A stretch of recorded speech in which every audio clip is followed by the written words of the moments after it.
எபேசியர் 1 அதிகாரத்துல சொல்லப்பட்டது போல எல்லா நாமத்துக்கு மேலாக கிறிஸ்துவின் நாமம் உயர்த்தப்பட்டிருக்கின்று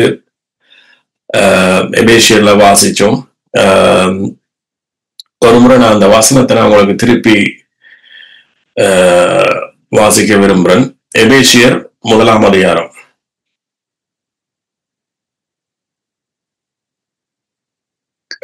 கடைசி 4 வசனங்கள் வாசிப்போம். 19 இருந்து நான் வாசிக்கிறேன். தாம் கிறிஸ்துவை மரித்தோரில் இருந்து எழுப்பி, அதாவது பிதாவானவர் கிறிஸ்துவை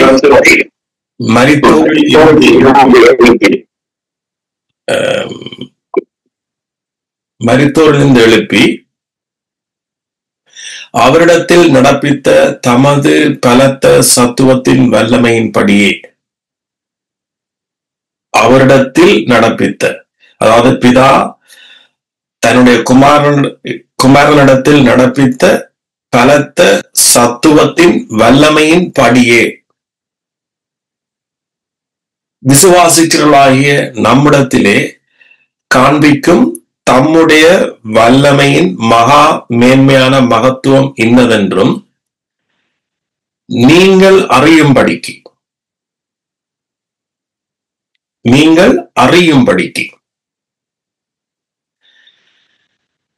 சோ இன்றைக்கு கூட நாம பேச போற காரியங்கள் நீங்கள் அறிந்தால்தான், தேவனுடைய வார்த்தை எனது இயேசு கிறிஸ்து மூலமாக நடந்து முடிந்தவைகளை அறிந்தால்தான் விசுவாசம் பெறும். ரைட்?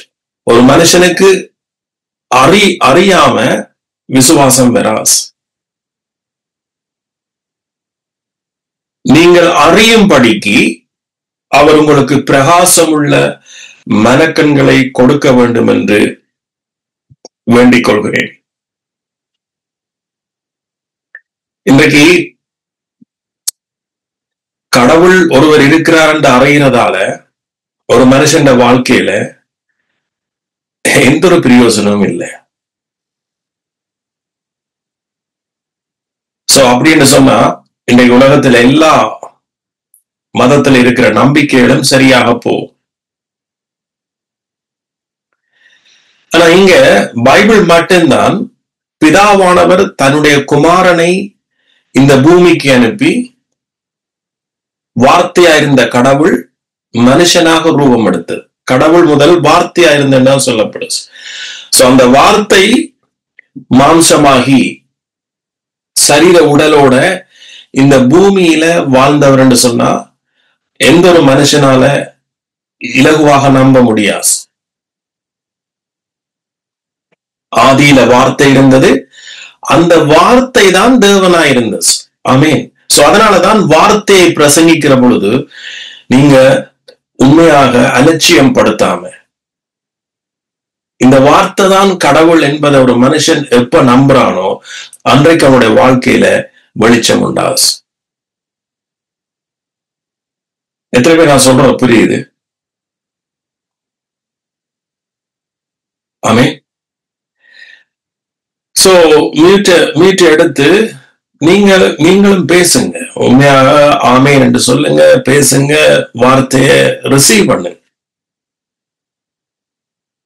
ஆமேன். சோ அப்ப அவன் சொல்றார், ஆவியானவர் சொல்றார், நீங்கள் அறியும்படிக்கு. என்னத்தை அறியட்டாம்?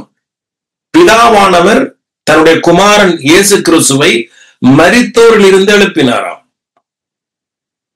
சோ அதை செய்யறதுக்கு அவர் நடப்பிச்ச தமது பலத்த சத்துவத்தின் வல்லமையின் படியே எங்களுக்கும் செய்ய விரும்புகிறாராம் பல காரியங்களை.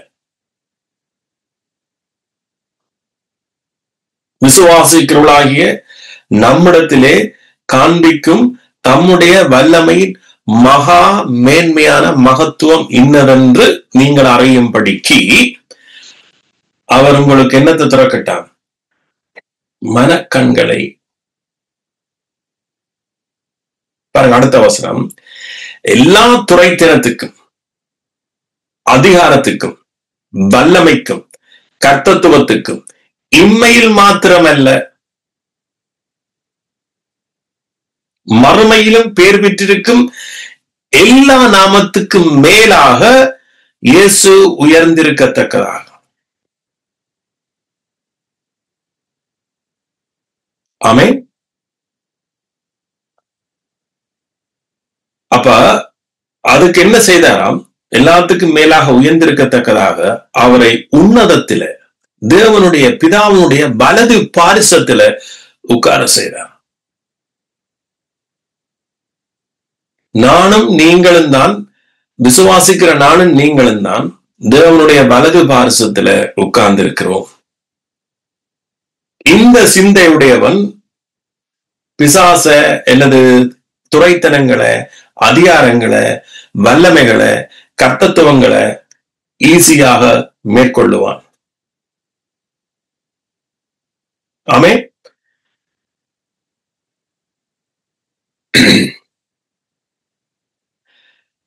சோ இந்த உலகத்தில் இருக்கிற அதிகாரம், வல்லமைகள், கர்த்தத்துவங்கள், இந்த இருளின் அதிகாரத்தில் இருக்கிற துரைத்தனங்கள், இது எல்லாத்துக்கும் மேலாக இயேசுவின் நாமம் உயர்த்தப்பட்டிருக்கு.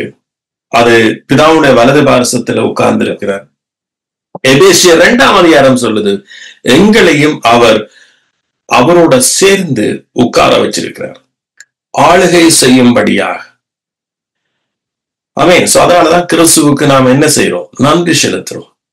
இதை விசுவாசிக்கிற நாங்க தான் நன்றி செலுத்த முடியும். ஆபிரகாம் தேவனை விசுவாசித்து மகிமைப்படுத்தினான். என்னத்தை விசுவாசித்தான்? அவர் சொன்ன வார்த்தையை. ஆமென். அவர் சொன்ன வார்த்தையை. சோ விசுவாசம் வந்த பிறகுதான், நமக்குள்ள விசுவாசம் வந்த பிறகுதான் நாம் என்ன செய்கிறோம்? அதனுடைய ரிசல்ட்ஸ், அதனுடைய பலனை நாம் என்ன செய்யறோம்? பெற்றுக்கொள்றோம். ஆபிரகாம் தேவனை விசுவாசித்து மகிமைப்படுத்தினான். எத்தனையோ வருஷங்களுக்கு பிறகுதான் அங்கே தேவன் கொடுத்த வாக்குத்தத்தம் ஈசாக்கு பிறந்தான். சோ விசுவாசம் நமக்குள்ள பிறக்குது. அதன் பிற்பாடு நீங்க என்ன செய்றீங்க?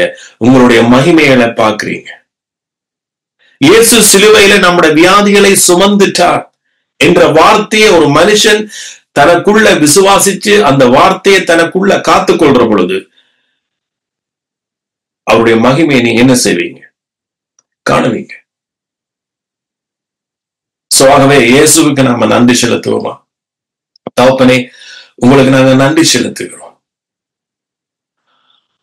உலகத்தில் இருக்கிறவர்கள் அறியாத ஒரு சத்தியத்தை நாங்க அறிஞ்சிருக்கிறோம். உங்களோட கண்களை நீங்க திறந்திருக்கிறீங்க. உங்களோட வார்த்தை உண்மையின் ஜீவனமா இருக்கிறது. இரு கருக்குள்ள எந்த பட்டயத்திலும் மேலான பட்டயம், அதாவது நம்முடைய ஆத்மாவையும் ஆவியையும் பிரிக்கிறதான உம்முடைய வார்த்தைக்காக நாம நன்றி செலுத்துகிறோம். நன்றி இயேசுவே.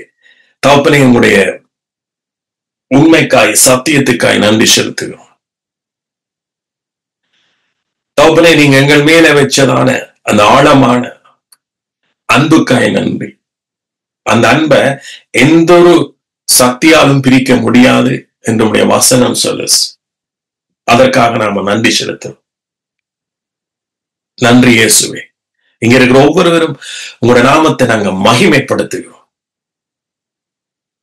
உங்களோட வார்த்தையில ஜீவன் இருக்கு என்பதை அறிஞ்சு கொள்றோம். சோ அதுலதான் விசுவாசம் இருக்கின்றதை நாம் அறிந்து கொள்கிறோம். நன்றி இயேசுவே. நன்றி தகப்பனே. அந்த வார்த்தையை நீங்க எங்களுக்கு போதிக்கத்தக்கதாக எங்களுக்கு தந்த அந்த கிருபைக்காய் நன்றி செலுத்தும். நன்றி இயேசுவே. பவுல் அவருடைய கிருபையினாலதான் அவருடைய சத்தியங்களை, உண்மைகளை போதித்தான் என்று வேதம் சொல்லுது. அதே போல இன்றைக்கு நானும் நீங்களும் பேசுறதும் சரி, நான் பேசுறதும் சரி, நீங்க கேட்கறதும் சரி, அதெல்லாம் அவருடைய கிருபைனா. நன்றி இயேசுவே. தகப்பனே, உங்களுக்கு நன்றி செலுத்துகிறோம். என்னுடைய பலவீனங்களை நீங்க சிலுவையில சுமந்ததற்காய் நன்றி. எங்களோட பாவங்களை சிலுவையில் சுமந்ததற்காய் நன்றி. எங்களோட சாபங்களை சிலுவையில் சுமந்ததற்காய் நன்றி இயேசுவே. நம்முடைய வியாதிகளை சிலுவையில் சுமந்ததற்காய் நன்றி. நம்முடைய தரித்திரங்களை சிலுவையில் சுமந்ததற்காய் நன்றி செலுத்துகிறோம். எல்லாத்துக்கும் ஒட்டுமொத்தமாக உங்களுடைய குமாரனை நீங்க விலையாக செலுத்தினபடினால நன்றி செலுத்துகிறோம். நன்றி இயேசுவே. நம்முடைய ஆவி, ஆத்மா, சரீரம் கிறிஸ்துவுக்குள் குற்றமற்றதாக நீங்க மீட்டுக் கொண்டதற்காக நாங்க நன்றி செலுத்துகிறோம். இயேசு கிறிஸ்துவின் மூலமாய் துதிக்கிறோம், ஜெபிக்கிறோம் ஜீவனுள்ள நல்ல பிதாவே, ஆமென். நன்றி. சோ தேவனுடைய வார்த்தைக்குரிய முக்கியத்துவத்தை நான் இன்றைக்கு உங்கள் மத்தியில நான் பேச போறேன். அந்த வார்த்தை தான் உங்களுக்குள்ள வாசம் பண்ற கடவுள். ஆமென். இயேசு கிறிஸ்து. சோ இத எப்ப ஒரு மனுஷன் நாம ஆணித்தரமாக நாம நமக்குள்ள நம்புறோமோ சோ அது விசுவாசமாக வருகிறது. பைபிள் சொல்லுது, விசுவாசம் வந்த பிறகு என்ன சொல்லுது? விசுவாசம் வந்த பிறகு. அதாவது கலாத்தியர் 3ஆம் அதிகாரத்தில் நீங்க பாத்தீங்கன்னா விசுவாசம் வந்த பிறகு. சோ அது எந்த விசுவாசம்? விசுவாசத்தினால் வருகிற நீதி. ஆமென். சோ விசுவாசம் வந்த பிறகு, அந்த நீதி வந்த பிறகு நாம ஒரு வேறு பிரிக்கப்பட்டவர்கள். ஆமென். சோ உலகத்திலேயும் சரி, அல்லது ஒரு கிறிஸ்தவ சமுதாயத்திலேயும் சரி, கிறிஸ்தவ சமுதாயம் எல்லாமே விசுவாச மார்க்கத்தார் என்று சொல்ல முடியாது. சோ அப்ப நாங்க எல்லாம் விசுவாசம், கிறிஸ்துவனுடைய விசுவாசம் வந்த பிறகுதான் நாம் என்ன செய்யப்பட்டோம்? வேறு பிரிக்கப்பட்டோம். சோ அந்த விசுவாசம் வந்த பிறகுதான் நம்முடைய வாழ்க்கையில் ஒரு இளைப்பாறுதல் வந்தது. ரட்சிப்பினுடைய ஆழமான ஒரு நிச்சயம் வந்தது. சோ அந்த ரட்சிப்பினுடைய நிச்சயம் தான் ஒட்டுமொத்த ரட்சிப்பினுடைய நிச்சயத்தை நம்முடைய வாழ்க்கையில கொண்டு வந்தது. வியாதியில இருந்து நமக்கு விடுதலை கிடைக்கும், தருத்தலத்தில இருந்து நமக்கு விடுதலை கிடைக்கும். எல்லாத்துல இருந்தும் இயேசு கிறிஸ்து சிலுவையில நமக்கு ரட்சிப்பை தந்துட்டார் என்ற நிச்சயம் தான் எங்களோட வாழ்க்கையின் ஒரு ஒரு ஒரு அடித்தளமாக அல்லது அஸ்திவாரமாக நம்முடைய வாழ்க்கையில பிறந்தது. அந்த பிறப்புக்கு பிறகுதான் என்னுடைய வாழ்க்கையில முழு செழிப்பையும் அந்த ரட்சிப்பையும் நான் காணக்கூடியதா இருந்துச்சு. அதே போலதான் நீங்களும் கூட விசுவாசம் வந்த பிறகுதான் உங்களோட வாழ்க்கையில ஒரு இளைப்பாறுதல், ஆறுதல், கிறிஸ்து வாக்குத்தத்தம் பண்ணின அந்த இளைப்பாறுதலை நீங்க என்ன செய்தோம்? பெற்றுக்கொண்டோம். சோ இயேசு இந்த பூமியில, கடவுள் இந்த பூமியில வாழ்ந்த போது வருத்தப்பட்டு பாரம் சுமக்கிறவர்களே, நீங்க எல்லாரும் என்னிடத்துல வாருங்கள், நான் உங்களுக்கு என்ன செய்வேன்? இளைப்பாறுதலை தருவேன் என்று ஒரு கடவுள் ஒரு மனுஷனை பார்த்து சொல்றாருண்டா, இதை விட ஒரு வார்த்தை ஒரு மனுஷனுக்கு தேவையில்லை. சோ இயேசுவுக்கு தெரியும் ஒரு மனுஷனுக்கு எப்படி இளைப்பாறுதல் தேவை, எந்த இதுல இளைப்பாறுதல் தேவை, எந்த இதுல ஆறுதல் தேவை என்று நம்மை உண்டாக்கின நம்முடைய தகப்பனுக்கு தெரியும். ஒரு மனுஷனுக்கு இளைப்பாறுதல் சகல வாழ்க்கையில சகல பகுதிகளில இருந்து அவனுக்கு ரட்சிப்பு வருகிற பொழுதுதான் ஒரு மனுஷனால கிறிஸ்துவுக்குள் இளைப்பாற முடியும். நாம் அந்த இளைப்பாறுதலை எங்களால பெற முடியாம இருக்கு காரணம் கடவுள்ல பிழையா, அல்லது அவருடைய சித்தத்துல பிழையா, அல்லது அவருடைய செய்கையில பிழையா? ஒன்றிலையும் பிழை இல்லை. தேவன் சகலத்தையும் உண்டாக்கி எல்லாம் நல்லது, எல்லாம் திருப்தியாக கண்டார் என்றுதான் பைபிள் வசனம் சொல்லுது. சோ அப்படியானால் ஏன் நம்முடைய வாழ்க்கையில இளைப்பாறுதல் இல்லை? ஏன் நம்முடைய வாழ்க்கையில நாம சில காரியங்களை நம்மள சுதந்திரிக்க முடியதில்லை? ஏன் நம்முடைய வாழ்க்கையில சில சந்தேகங்கள் அல்லது யோசனைகள் அல்லது எதிர்காலத்தை குறிச்ச பயங்கள் உண்டாதுன்னு சொன்னா, நம்மிடத்துல தேவனுடைய வார்த்தை, கிறிஸ்துவனுடைய வார்த்தை, அந்த வார்த்தை அறிகிற பொழுதுதான் நம்முடைய வாழ்க்கையில என்ன உண்டாது? விசுவாசம் உண்டாது. ஆமென். சோ அத போதிக்கிற பொழுதுதான், பிரசங்கிக்கிறவன் இல்லாவிட்டால் எப்படி விசுவாசிப்பார்கள்? விசுவாசிக்காவிட்டால் எப்படி ரட்சிப்பு உண்டாகும்? ஆமென். இயேசு சகலதையும் செய்து முடிச்சிருந்தும் கூட நானும் நீங்களும் விசுவாசிக்காம விட்டால் எப்படி நமக்கு ரட்சிப்பு உண்டாகும்? சோ அப்ப விசுவாசிக்கணும்டா என்ன நடக்க வேணும்? பிரசங்கிக்க வேணும். பிரசங்கிக்கிறவன் இல்லாவிட்டால் எப்படி விசுவாசிப்பார்கள்? விசுவாசியாவிட்டால் எப்படி ரட்சிப்பு உண்டாகும்? சோ அதனாலதான் தேவனுடைய வார்த்தை எவ்வளவு முக்கியமானது. சோ அந்த வார்த்தையை குறிச்சு எப்படி பைபிள் எவ்வளவு இடங்கள்ல எண்ணில் அடங்காத இடங்கள் இருக்கு. ஆனாலும் சில முக்கியமான பகுதிகள் நான் உங்களுக்கு அடிக்கடி சொல்லியிருந்தாலும் கூட திரும்ப சொல்ல வேண்டிய உலகம்தான் இது. ஏன்னா நாம பலவீனமானவர்கள், நாம பல சோழிகளை பார்க்கிறவர்கள். உலகம் அப்படி இருள இருக்கு. உலகத்துல எப்பவும் துரு செய்தி தான் பரவி கொண்டே இருக்குது. உலகம் இருள இருக்கிறது. உலகத்துல நற்செய்தி என்றதே இல்லை.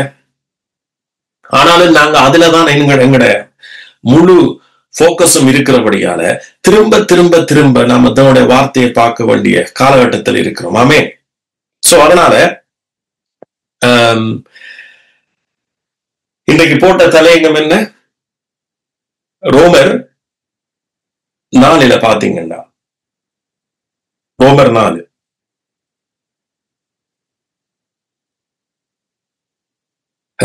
20 வசனத்தை பாருங்க. சாரி, ரோமர் 4 18 வாசிக்க. உன் சந்ததி இவ்வளவாய் இருக்கும் என்று சொல்லப்பட்டபடியே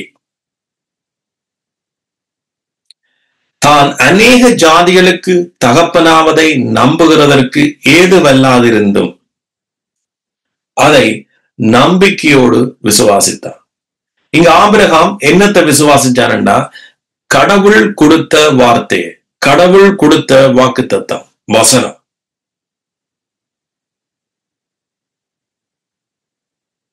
அவன் விசுவாசத்திலே பலவீனமாய் இருக்கவில்லை. அவன் ஏறக்குறைய 100 வயதுள்ளவனாய் இருக்கும் போது தன் சரீரம் செத்து போனதையும் சாராளுடைய கற்பம் செத்து போனதையும் எண்ணாதிருந்தான். இன்றைக்கு நான் போட்ட தலையங்கமே இதுதான். ஆபிரகாம் தன் சரீரம் 100 வயதாச்சே, சாராளுடைய கற்பம் செத்ததே என்று அங்க எண்ணெயில, அதை குறிச்சு அவன் எண்ணெயில. இப்போ நம்முடைய பிரச்சனை இன்றைக்கு என்னன்னா, நாம என்னத்தை எண்ணக்கூடாதோ அதைத்தான் நாம எண்ணுவோம். என்னத்தை கருத்துல கொள்ளக்கூடாதோ அதைத்தான் கருத்துல கொள்ளும்.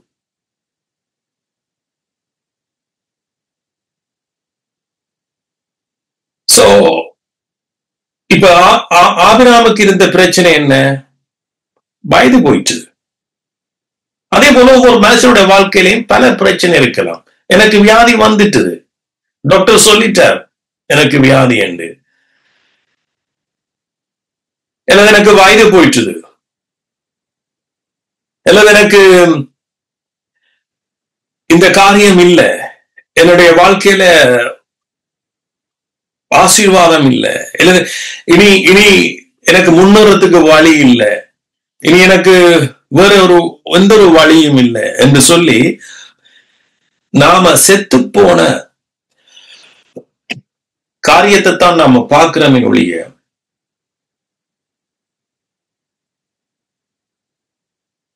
தேவனுடைய வார்த்தையை நாம பார்க்கறது இல்லை. சோ அதைத்தான் இங்க நமக்கு சொல்லப்படுது. அவன் விசுவாசத்துல என்னவா இருக்கையில பலவீனமாய் இருக்கவில்லை. பாருங்க அடுத்த வசனம். தேவனுடைய வாக்குத்தத்தத்தை குறித்து, என்னத்தை குறிச்சு? அவருடைய வாக்குத்தத்தத்தை குறிச்சு, அல்லது அவருடைய வார்த்தையை குறிச்சு அவன் அவிசுவாசமாய் சந்தேகப்படாம, அவனுக்கு வயது 100 வயது ஆனது உண்மை, சாராளுடைய கற்பம் செத்தது உண்மை. சோ அந்த காலத்தில் இருந்த டாக்டர்கிட்ட அவர் போயிருக்கணும். டாக்டர் சொல்லியிருப்பார், உனக்கு 100 வயதாச்சு, சாராளுடைய கற்பமே செத்துட்டுது, சோ உங்களுக்கு நீ எந்த சான்ஸும் இல்லை.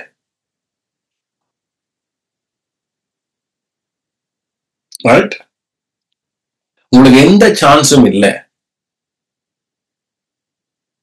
என்று சொன்ன பிறகு அவன் என்ன செய்யல? அதை போக்கஸ் பண்ணல, அதை எண்ணெயில. அவன் விசுவாசம் எங்க இருந்தா தேவன் கொடுத்த வார்த்தையில, கடவுள்ல தான் அவனுடைய விசுவாசம் இருந்தது, கிறிஸ்துவில தான் அவனுடைய விசுவாசம் இருந்தது. என்ன? அவர் சொன்னதை நிறைவேற்ற வல்லவராக இருக்கிறார் என்று முழு நிச்சயமாய் நம்பி,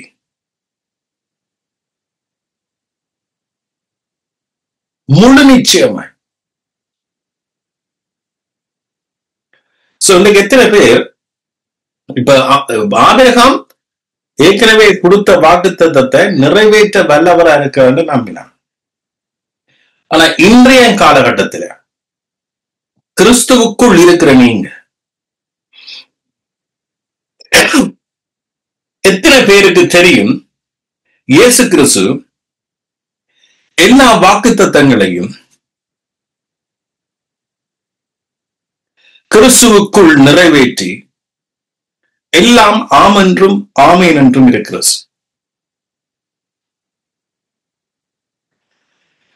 எத்தனை பேர் இன்றைக்கு நாம முழு நிச்சயமாய் நம்புறோம் மெய்யாகவே மெய்யாகவே அவரின் பாடுகளை ஏற்றுக்கொண்டு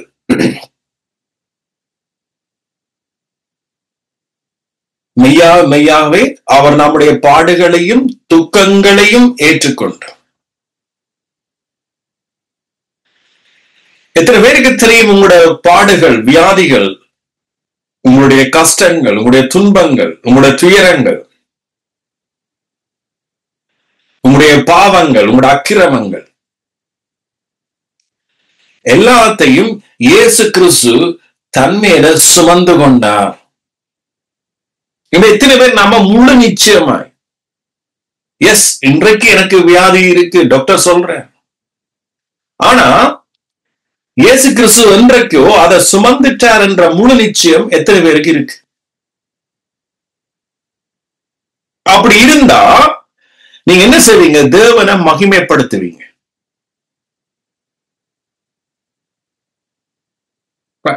இதுல ஒரு பெரிய காரியம் நீங்க அறிஞ்சு கொள்ளணும். என்னண்டா, ஆபிரகாம் ஈசாக்கு பிறந்த பிறகு மகிமைப்படுத்தல, வாக்குத்தத்தம் படினதை நிறைவேற்ற வல்லவர் என்று வாக்குத்தத்தத்தை அவன் ஈசாக்கை பெறத்துக்கு முதலே தேவனை மகிமைப்படுத்தினான். இதுக்கு பேர் தான் விசுவாசம்.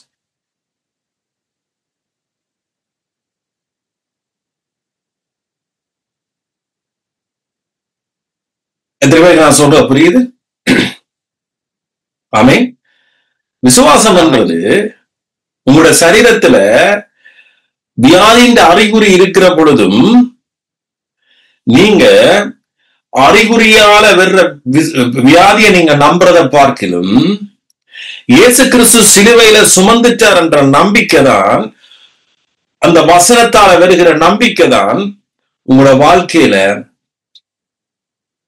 நீங்க சுகத்தை காண போறீங்க. என்ன கடவுள் வார்த்தையா இருக்கிற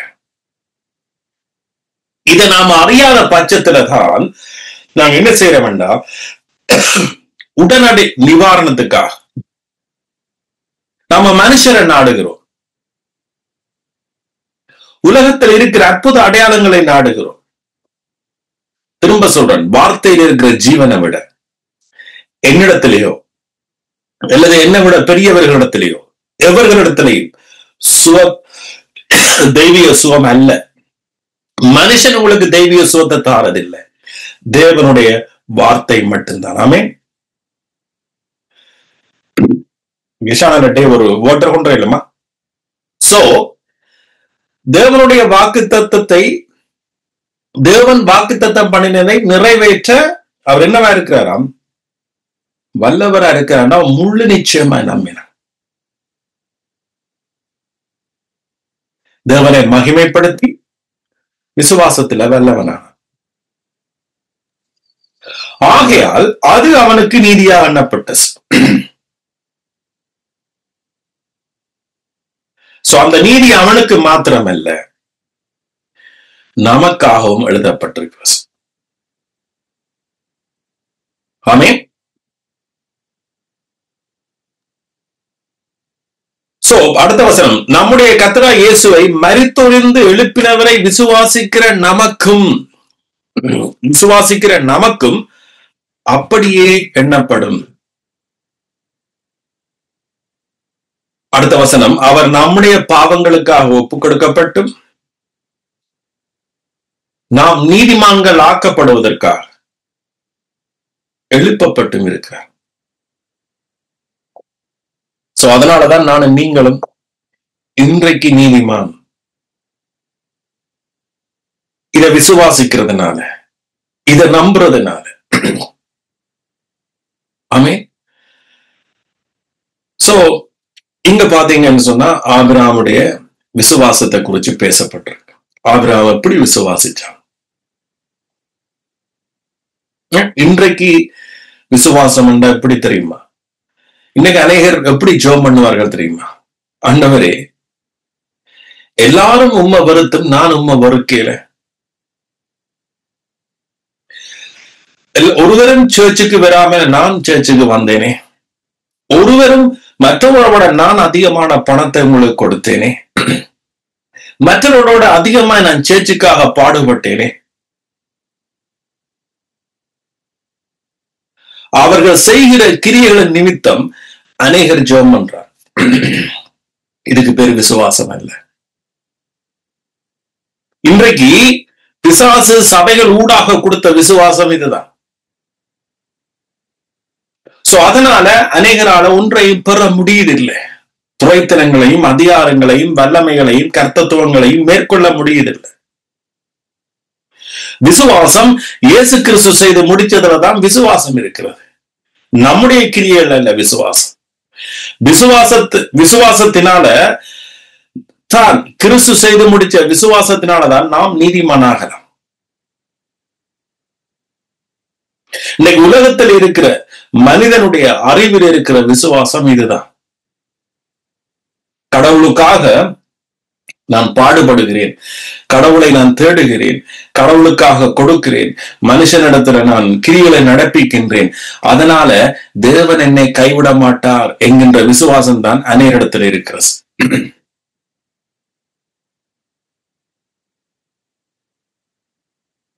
அல்லது அநேகர் நினைப்பார்கள், என்னுடைய வாழ்க்கையை பார்த்து இயேசு பரிதாபப்படுவார்.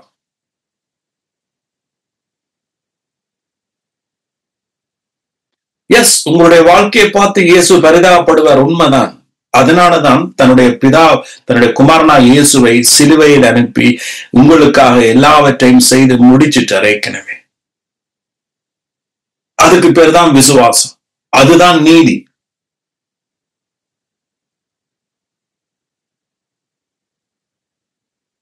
ஆமீன்.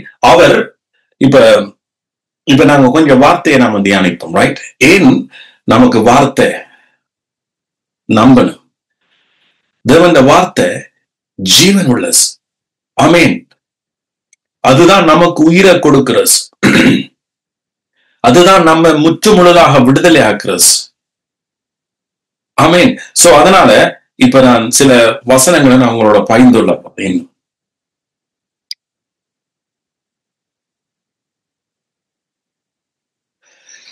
1 பேதுரு 1 அதிகாரத்துல 23வது வசனம், எப்படி நாம மறுபடி ஜெனிப்பிக்கப்பட்டோம் என்பதை நான் முதலாவது உங்களுக்கு சொல்றேன்.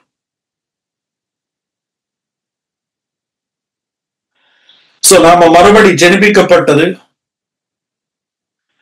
நாம மட்டுமல்ல, உலகங்கள் கொடுத்தி அவருடைய வார்த்தையினாலதான் உண்டானது என்பதை நான் அடிக்கடி சொல்லுவேன். என்னத்துக்காக சொல்லுவேன் என்று சொன்னா, நம்முடைய விசுவாசம் வளர. பாருங்க, 1 பேதுரு 1, அழிவுள்ள வித்தினால் அல்ல, என்றென்றைக்கும் நிற்கிறதும் ஜீவன் உள்ளதுமான தேவ வசனமாகிய அழிவில்லாத வித்தினாலே மறுபடியும் ஜெனிப்பிக்கப்பட்டீர்கள். பாருங்க, நாங்களே வார்த்தையினாலதான் மறுபடி ஜெனிப்பிக்கப்பட்டோம். இப்ப நமக்குள்ள வந்த இந்த மறுபிறப்பு, இந்த விசுவாசம், மறுபிறப்புக்கு இன்னொரு பேர் சொல்லலாம் விசுவாசம்.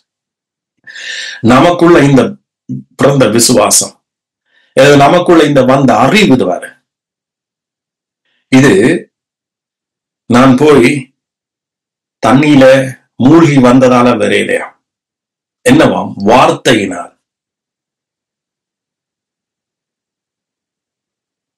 நான் ஜெனிப்பிக்கப்பட்டதே அவருடைய வார்த்தையினால. சோ அப்ப நான் எப்படிப்பட்டனானாம்? என்னுடைய உள்ளான மனுஷன் எப்படிப்பட்டதாம்? அழிவில்லாததாம். ஏனென்றா நான் ஜெனிப்பிக்கப்பட்டது என்னத்தினால? அழிவில்லாத வித்தினால. அந்த அழிவில்லாத வித்தது அவருடைய வார்த்தை.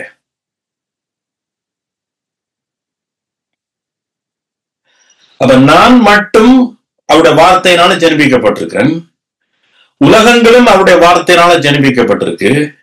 அப்ப எனக்குரியதெல்லாம் எப்படி வரணும்? அதுவும் அவருடைய வார்த்தையினாலதான் வரணும்.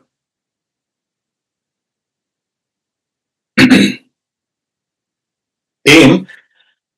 இப்ப பாருங்க, யோவான் 1 அதிகாரம், இதெல்லாம் சண்டே ஸ்கூல்லயே படிச்சது.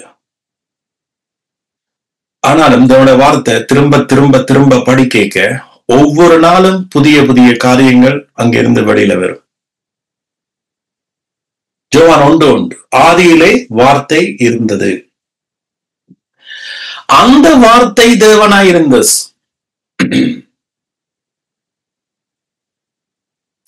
அவர் ஆதியிலே தேவனோடு இருந்தார். அவர் என்று இங்க சொல்லப்படுறது யார்? இயேசு. அப்ப இயேசு வார்த்தையா இருந்திருக்கிறார். முதலே இயேசு இந்த பூமியில பிறந்தவுடனே கடவுளா இயேசுவா வரையில இயேசு முதலே வார்த்தையா இருந்தார். அந்த வார்த்தை தான் மாம்சமாகி இந்த பூமியில கால் வச்சு. சோ அந்த வார்த்தையினாலதான் உலகங்களும் உண்டானது என்று பைபிள் சொல்லுது. உண்டானதொன்றும் அவராலே அல்லாமல் உண்டாகவில்லை. சோ அவர் உலகத்தில் இருந்தார், உலகம் அவர் மூலமாய் உண்டாயிற்று. 10வது வசனம். சோ எப்படி உலகம் அவர் மூலமாய் உண்டாயிற்று? ரைட். இயேசு அந்த காலத்துல ஆதியில 1000 வேலைக்காரர் அனுப்பி ஒரு வானத்தை செய்துட்டு வாங்க, சூரியனை செய்துட்டு வாங்க, சந்திரனை ஒரு செய்துட்டு வாங்க, அல்லது ஏதேன் தோட்டத்துல மரங்களை நடுங்க என்று தனக்கு ஒரு வேலைக்காரரை வச்சு தேவதூதர்களை அனுப்பி அவர்களா வானத்தை விரிச்சார்கள், அவர்களா சூரியனை உண்டாக்கினார்கள். இல்ல, அவருடைய வார்த்தையினால் உண்டான.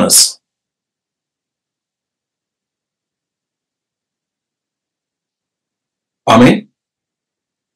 உலகம் அவர் மூலமாய் உண்டானது என்றால் அதனுடைய அர்த்தம் என்ன? அவருடைய வார்த்தையினால். இந்த ஆதியாகமம் 1 அதிகாரத்தை நீங்க பார்க்கலாம். வானம் உண்டாக்கடவுதுன்றா உண்டாச்சு, சமுத்திரம் உண்டாக்கடவுது உண்டாச்சு, பூமியில் உள்ள எல்லாவித முடைகளையும் விதைகளையும் உருவாக்குற மரங்கள் பூண்டுகள் உண்டா சொல்ல அது உண்டாயிற்று. அன்றைக்கு உண்டாக்கினதான் இன்றைக்கு இன்று வரைக்கும் மனுஷன் பாவிச்சு கொண்டே இருக்கிறான், சாப்பிட்டு கொண்டே இருக்கிறான். ஜோதிச்சு பாருங்க. இருந்தா போல ஆண்டவர் ஓகே மாமரம் எல்லாம் முடிஞ்சது, கொஞ்சம் மாமரத்தை இன்னும் உண்டாக்கும், அல்லது பப்பாப்பழம் முடிஞ்சு இன்னும் கொஞ்சம் பப்பாப்பழ மரத்தை உண்டாக்கும். இல்ல, அவர் உண்டாக்கின அந்த ஒரு மரம் தான் அது, அதுல விதையை உருவாக்கி அந்த விதையில இருந்து அது இன்னும் அழியாம இருந்தோண்டே இருக்கு.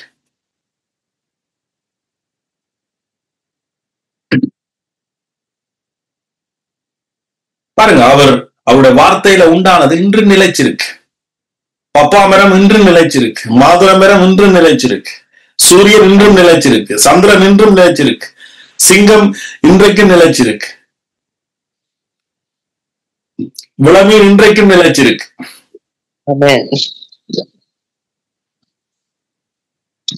இடைக்குள்ள யாராவது போய் விளமீன் முடிஞ்சது, ஆண்டவரே விளமீன் எல்லாம் முடிஞ்சது, இன்னொரு விளமீன் உருவாக இல்ல, அந்த ஒரு விளமீன் அது என்ன வார்த்தை அப்படித்தான் சொல்லுது.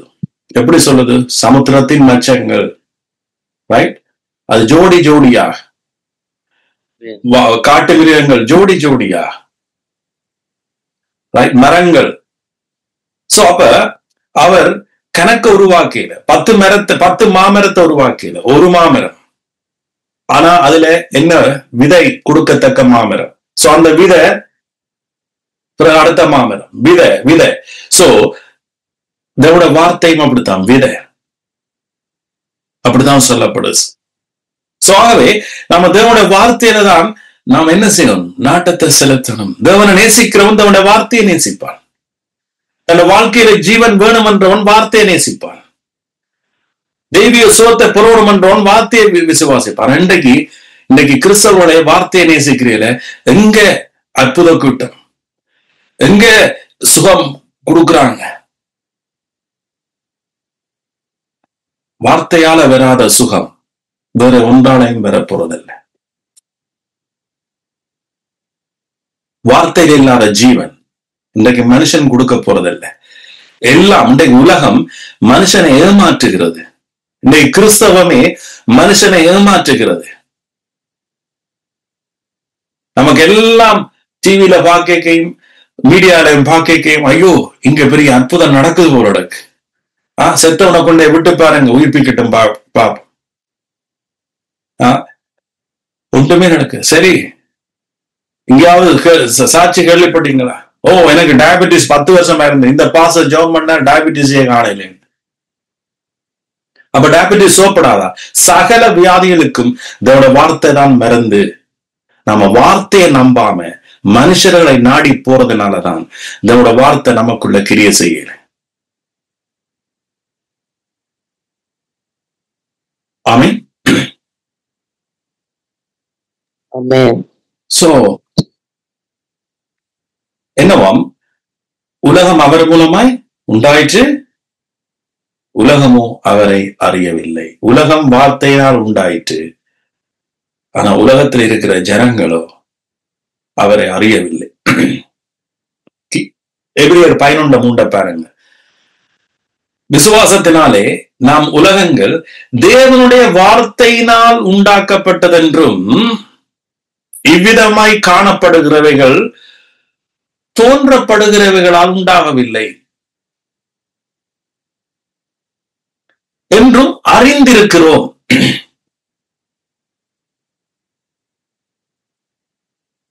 இன்றைக்கு விசுவாசம் என்றாலே உங்களுக்கு தெரியணும், பைபிள்ல சொல்லப்படுற விசுவாசம் அது கிறிஸ்துவால் வருகிற தேவனுடைய விசுவாசம் இல்ல.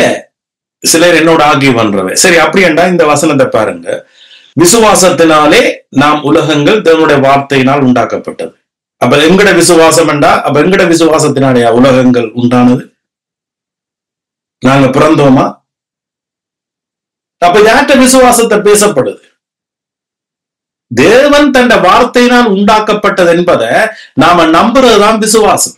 அதே போல என் வாழ்க்கையில எனக்கு இன்றைக்கு தோன்றின வியாதிய இயேசு கிறிஸ்து அன்றைக்கே தன் சிலுவையில செய்து முடித்திட்டார் என்ற நம்புற அந்த வார்த்தையை நம்புறதுதான் நம்முடைய விசுவாசம்.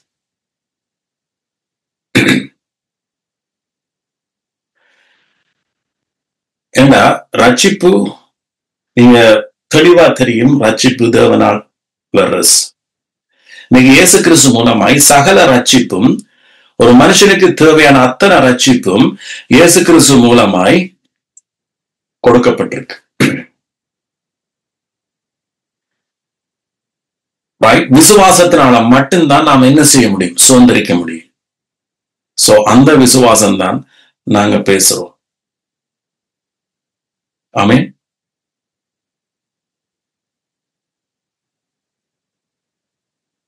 சோ இப்ப ஆபிரகாம் பாத்தீங்கன்னா, ஆபிரகாம் வார்த்தையை நம்பினான்.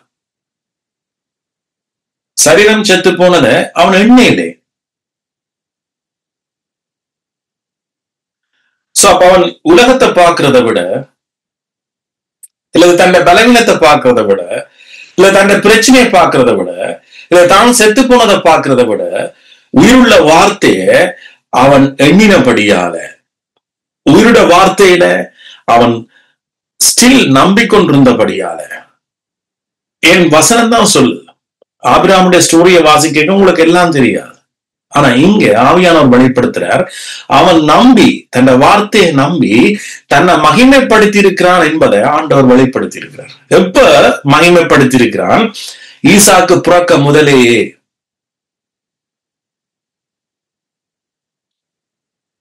அப்ப நாம் என்ன செய்வோம் என்றா, விசுவாசிப்போம், ஆனா அப்புறம் அடுத்த நாள் விட்டுட்டு போயிடும்.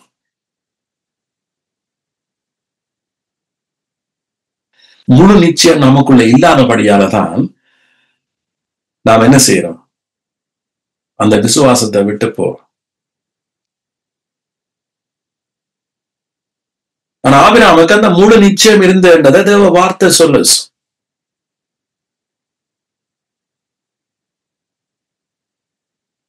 அதோட வார்த்தையில அவனுக்கு முழு நிச்சயம் இருந்திருக்கு.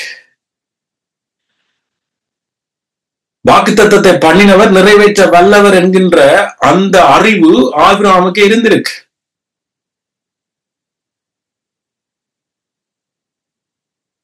ஆமென். ரைட். இப்ப நீதிமொழி 4ஆம் அதிகாரம்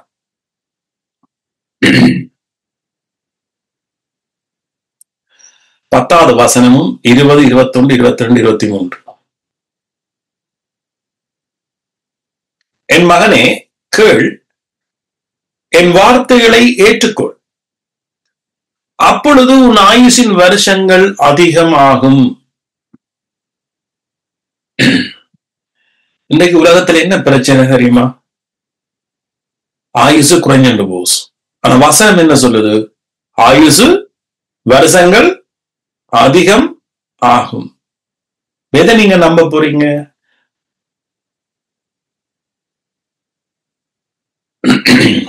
இப்ப எல்லாரும் பொத்தன போயிடும் என்ன என்று நாங்க என்ன செய்யறோம்னா அதே அட்வான்டேஜா எடுக்கிறோம்.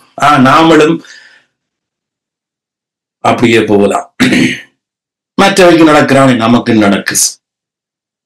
இது உலகத்துல இருக்கிற வார்த்தை.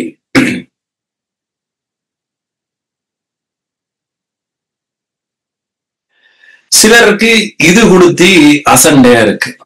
இதெல்லாம் சாத்தியப்படுமா நடைமுறைக்கு? இப்படித்தான். இதுதான் என் தலையங்கமே. ஆபிரகாம் தன்னுடைய சரீரம் செத்து போனத எண்ணெயில உலகம் ஆக்கினைக்குள்ளாக விழுந்திருக்கு. ஆதாமுக்கு உள்ள உலகம் இருக்கு. அந்த ஆதாமுக்குள்ள உலகம் இருக்கும் மட்டும் ஆக்கினை தீர்ப்பு நடந்துകൊണ്ടே இருக்கும். ஆதாமுடைய கீழ்ப்படியாமையினால வந்த ஆக்கினை தீர்ப்பு உலகத்துல இருந்துകൊണ്ടே இருக்கு. ஆனா உங்களுக்கு சத்தியத்தின் அறிவு தெரியணும். நீங்கள் ஆதாமுக்குள்ள இல்ல, நீங்கள் கிறிஸ்துவுக்குள் என்றுதான் வசனம் சொல்லுது. எப்படி அன்றைக்கு நோவாவுடைய காலத்துல நோவா பேழைக்குள் இருந்தானோ, பேழைக்குள் நோவா இருக்கிற பொழுது அங்கே உலகத்துல நடந்த ஆக்கினை தீர்ப்பு, நியாய தீர்ப்பு, அழிவு ஆபிரகாமுக்கும் அவனுக்குள்ள இருந்த அந்த பேழைக்குள்ள இருந்த குடும்பத்துக்கும் ஒன்றுமே சேதமில்லை. அவர்கள் எந்த ஒரு சேதம் இல்லாமல் வெளியில வந்தார்.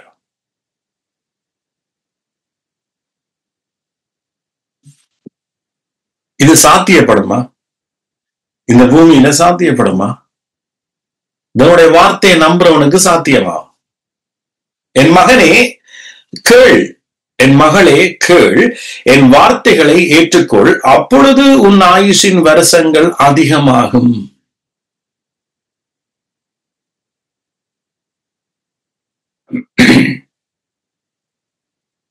ஞான மார்க்கத்தை நான் உனக்கு போதித்தேன், செவ்வான பாதையில் உன்னை நடத்தினேன். ஆண்டவர் எங்களுக்கு ஞான மார்க்கத்தை போதிக்கிறார்.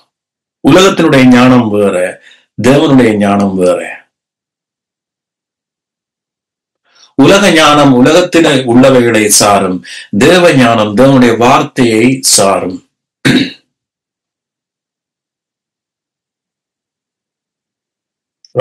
இருபதாவது வசனம், என் மகனே என் வார்த்தைகளை கவனி, என் வசனங்களுக்கும் செவியை சாய். அவைகள் உன் கண்களை விட்டு பிரியாதிருப்பதாக, அவைகளை உன் இருதயத்துக்குள்ளே காத்துக்கொள். ஆமென். சோ இதைத்தான் ஆபிரகாம் செய்தான். தன் இருதயத்துக்குள்ள தேவன் சொன்ன வார்த்தையை நம்பினார்.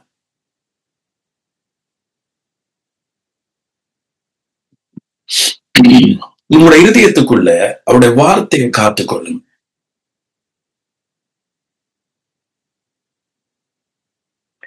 அவைகளை கண்டுபிடிக்கிறவர்களுக்கு அவைகள் ஜீவனும்,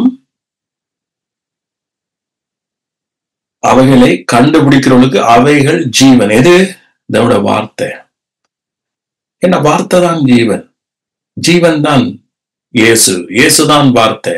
வார்த்தை தான் ஜீவன். ஆமென். அவர்கள், அதாவது எங்களுடைய உடலுக்கெல்லாம் ஆரோக்கியம்.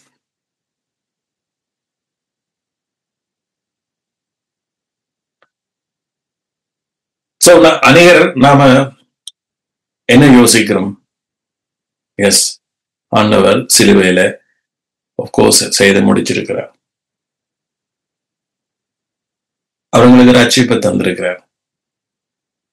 ஓகே, முன்னொரு காலம் ஆவிக்குரிய ரட்சிப்பினுடைய நிச்சயம் நமக்கு தெரியாம இருந்துச்சு. ரட்சிப்பினுடைய தலைச்சீரா இல்லாமத்தான் கிறிஸ்தவ வாழ்க்கை எவ்வளவு காலம் வாழ்ந்தோம். பிறகு ஆவியானவர் எனக்கு ரட்சிப்பின் தலைச்சீராவை போட்டு விட்டார். பிசாசு நம்முடைய தலைச்சீராவை திருடிட்டான். ஆனா பிறகு ஆவியானவர் இயேசு கிறிஸ்து வார்த்தை ஊடாக எனக்கு ரட்சிப்பினுடைய தலைச்சீராவை போட்டார். ஆங்கிலத்துல ஹெல்மெட் என்று. ஹெல்மெட் போடாம மோட்டார் பைக் ஓடுற மாதிரி தான் எங்களோட லைஃப் இருந்துச்சு.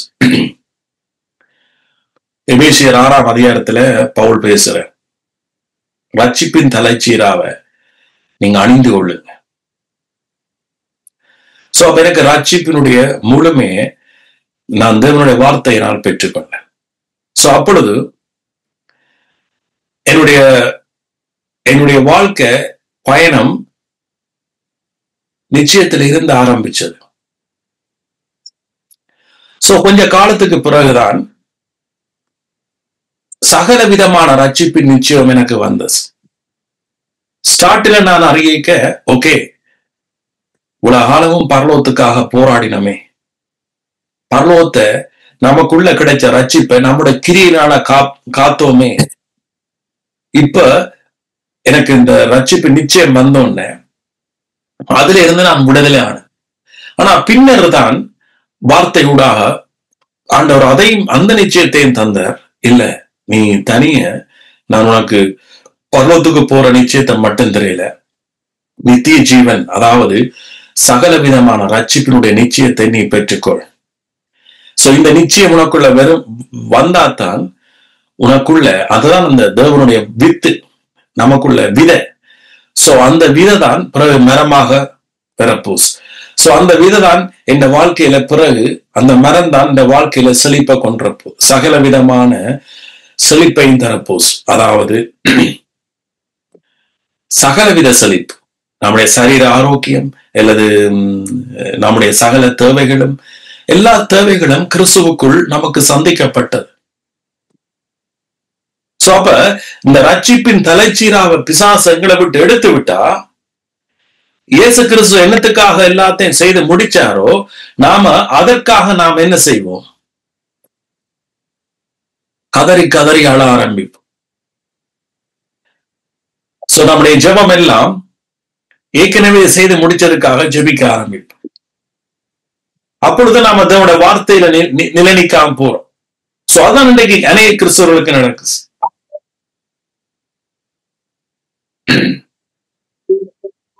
சோ இந்த வரைக்கும் நான் அந்த வார்த்தை இருதயத்துக்கு காத்துக்கொள்றேன். இல்ல, இயேசு செய்து முடிச்சதுக்கு நம்ம முழு மகிமையை கொடுக்கணும்டா அவருடைய வார்த்தை, உண்மையுள்ள வார்த்தையில நீங்க நடக்க ஆரம்பிக்கணும்.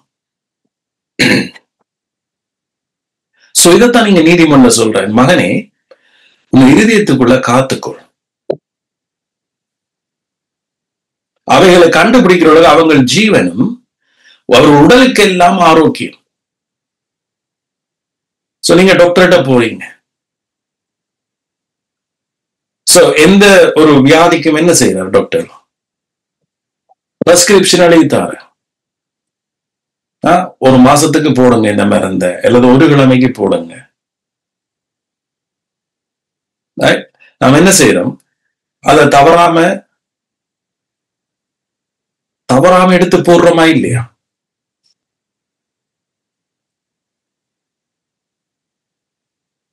சோ தவறாம எடுத்து போடைக்கு என்ன நடக்குது? சுவப்பட வேண்டிய மருத்துவத்தால சுவப்படக்கூடிய வியாதிகள் சுவப்படுது. ரைட்? அதே போலதான் இன்றைக்கு தேவனுடைய வார்த்தை. ஆபிரகாம் தேவனுடைய வார்த்தையை பெற்றுக்கொண்டான். நித்தமும் அந்த வார்த்தையை மகிமைப்படுத்தினான். ஒரு கட்டத்துல ஈசாக்கு பிறந்தான். சோ அதே போலதான் இன்னைக்கு தேவனுடைய வார்த்தை, இன்றைக்கு நான் சொல்ற வார்த்தை நீங்க அதை ஏற்றுக்கொள்ற பொழுது, எஸ், மெய்யாகவே இயேசு, அவருடைய வார்த்தை ஜீவன் உள்ளஸ். அது ஒரு விதையை போன்றஸ். அது நிச்சயமா முளைக்கும். அது முளைக்கக்கூடிய இடம் நம்முடைய இருதயம். சோ அதனாலதான் அவர் சொல்றார், உங்க இருதயத்துக்குள்ள காத்துக்கொள்.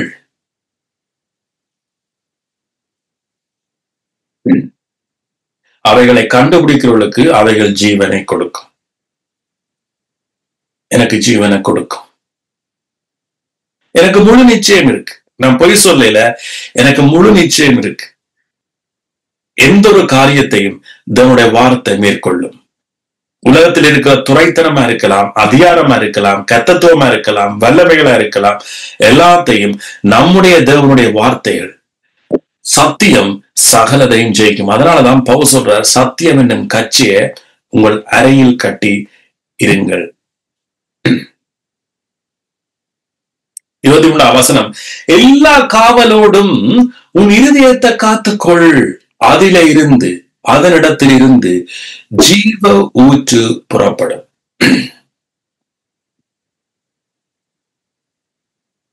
ஆமென். எங்களோட வாழ்க்கைக்கு தேவையான ஊற்று நம்முடைய இருதயத்திலிருந்து தான் புறப்படும். மிக எத்தனை பேருக்கு தெரியுமோ தெரியல. அதான் நான் உனக்கு ஞான மார்க்கத்தை போதித்தேன். ஒரு இடத்துல நீயும் அதை கைவிட்டாய்.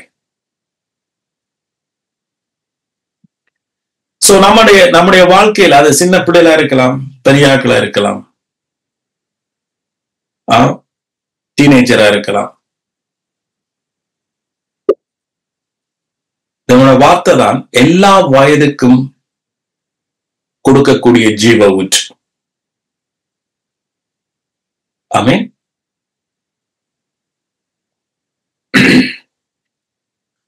சோ அவருடைய வார்த்தையை நம்புங்க.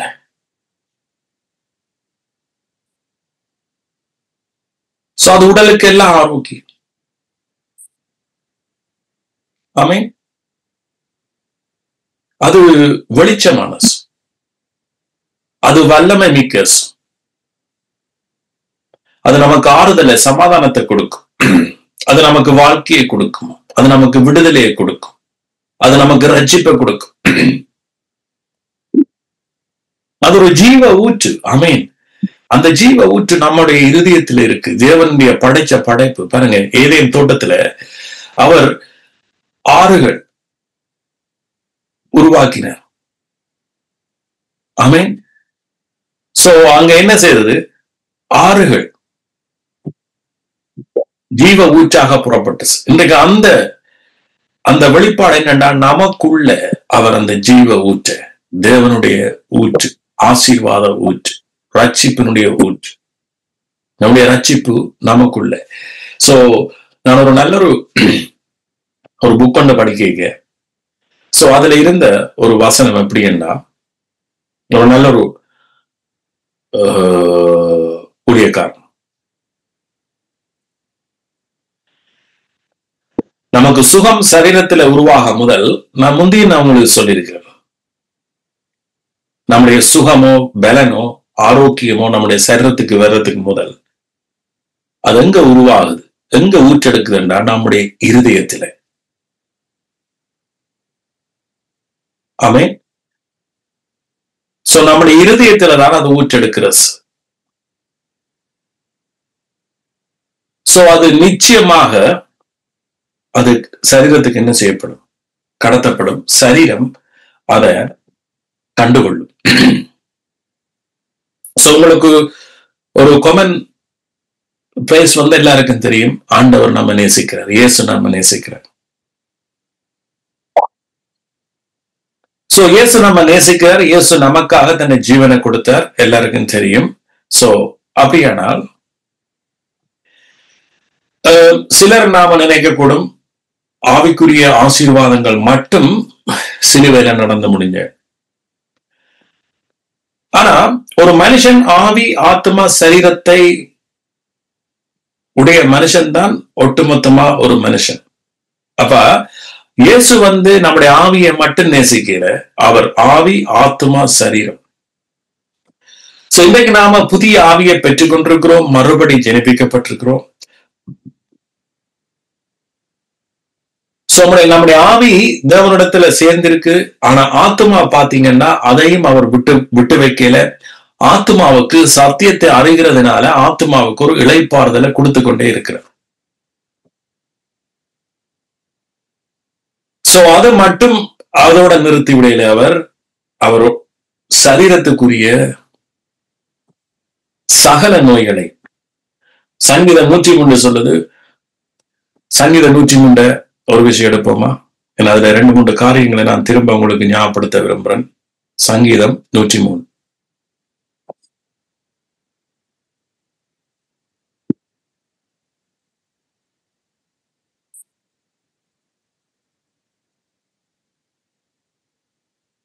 இரண்டாவது வசனம், என் ஆத்துமாவே கர்த்தரை சோஸ்தரி, அவர் செய்த சகல உபகாரங்களையும் மறவாதே.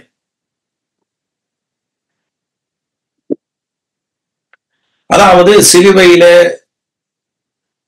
செய்ய போற காரியங்கள் இங்க சொல்லப்பட்டிருக்கு. அவர் செய்து முடிச்ச சகல உபகாரங்களையும் மறவாதே.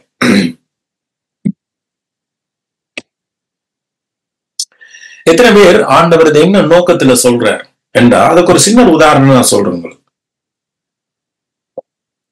இப்ப நீங்க ஒரு ஜாப்புக்கு போறீங்க, ஒரு வேலைக்கு போறீங்க. முதல் சரி ஜப்னால இருந்து ஒரு ஆள் வந்துட்டு, அல்லது ஒரு பின்தங்கிய, அதாவது ஒரு ஒரு ஒரு ஒரு ஒரு ஜாப்ண்டா இப்படி, ஒரு கம்பெனி அண்டா இப்படி இருக்கணும், அல்லது ஒரு உண்மையான இடம், உண்மையான ஒரு ஒரு ஒரு ஆபீஸ் அப்படி செய்யணும்னு தெரியாத ஒரு இடத்துல இருந்த ஒரு ஆள் வருது. நாங்களெல்லாம் முந்தி ஜப்னால இருந்து வேலை செய்யக்கையோ அல்லது எங்களுக்கு அந்த ஜாப்ல இருக்கிற பெனிஃபிட்ஸ் ஒன்றுமே தெரியாது எங்களுக்கு. ஆனா வெளிநாட்டுக்கு வந்த பிறகுதான் ஒரு ஜாப்ல சேர்ந்தா அதுல என்னென்ன பெனிஃபிட்ஸ் இருக்குது, எங்களுக்கு ஹாலிடே இருக்குது, அதாவது வித் பே, அதாவது எங்களுக்கு ஹாலிடே இருக்குது, அதோட எங்களுக்கு சம்பளம் பே பண்ணுவாங்க, ரைட்? அந்த பெனிஃபிட் இருக்குது, ரைட்?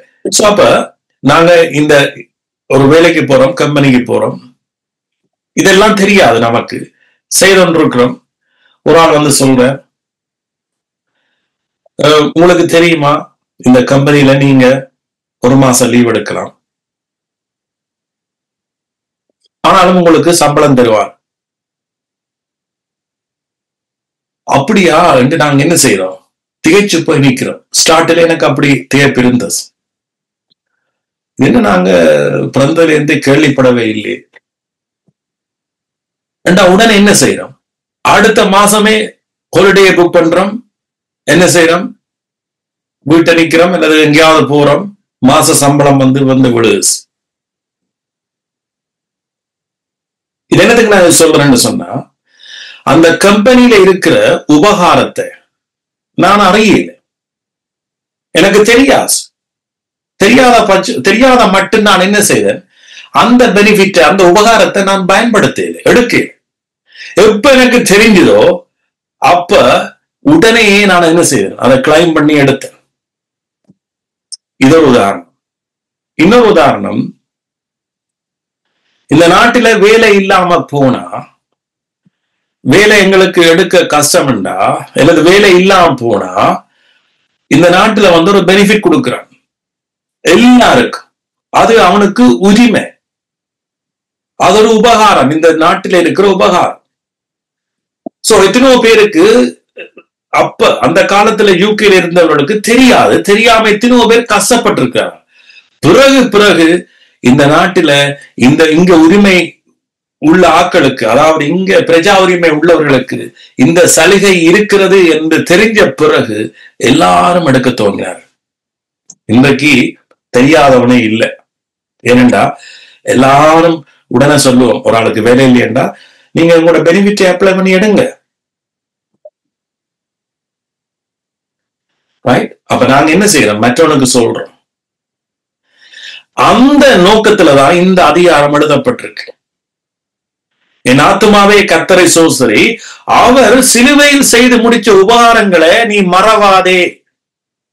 இயேசு சிலுவையில உன்னுடைய வியாதிகளையும் உன்னுடைய பாவங்களையும் அக்கிரமங்களையும் சுமந்து கொண்டார் என்பதை நீ என்றைக்கும் மறவாதே. ரைட்?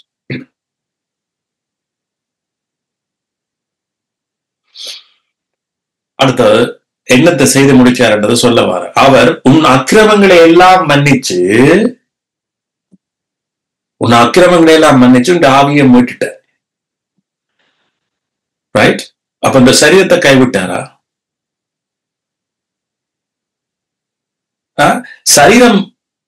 சரீரத்தில் இருந்து நான் விடுதலை ஆகாம எப்படி இந்த ஆவியை கொண்டு நான் திரிகிறது?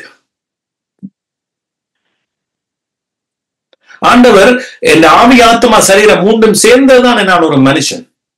பிதா குமாரன் பரிசுத்தாவி இது மூன்றும் சேர்ந்ததுதானே கடவுள். அதே போல என் ஆண்டவர் என்னை நேசிச்சது உண்மையானா, சிலுவையில இயேசு எனக்காக மரிச்சது உண்மையானா, என் ஆவி ஆத்மா சரீரம் மூன்றுக்காம் சேர்த்துத்தான் சிலுவையில அவர் சகல உபகாரங்களையும் செய்து முடிச்சார்.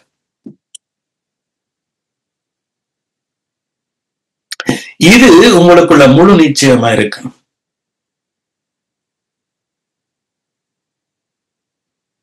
அவர் உன் அக்கிரமங்களை எல்லாம் மன்னிச்சு உன் நோய்களை எல்லாம் குணமாக்கி, பாஸ்ட் டென்ஸ். இயேசு கிறிஸ்து சிலுவையில மரிக்க முதல் எழுதின காரியம். ரைட்? அப்ப இது வார்த்தையா வருது. வார்த்தையை தானே நாம நம்ப முடியும். இந்த வார்த்தையை தான் நம்ம இயேசு சிலுவையில மரிக்கிறதுக்கு முதலே இந்த வார்த்தையை நம்பி இருக்கிறார் என்று சொன்னா சங்கீதக்காரன், இன்றைக்கு இயேசு சிலுவையில அதை நிறைவேற்றி முடிச்சிருக்கிறார் என்றா நாம் எவ்வளவு முழு நிச்சயமாக இந்த வார்த்தை ஊடாக எங்களோட வாழ்க்கையை ஜெயிக்கலாம் சொல்லுங்க பார்ப்போம்.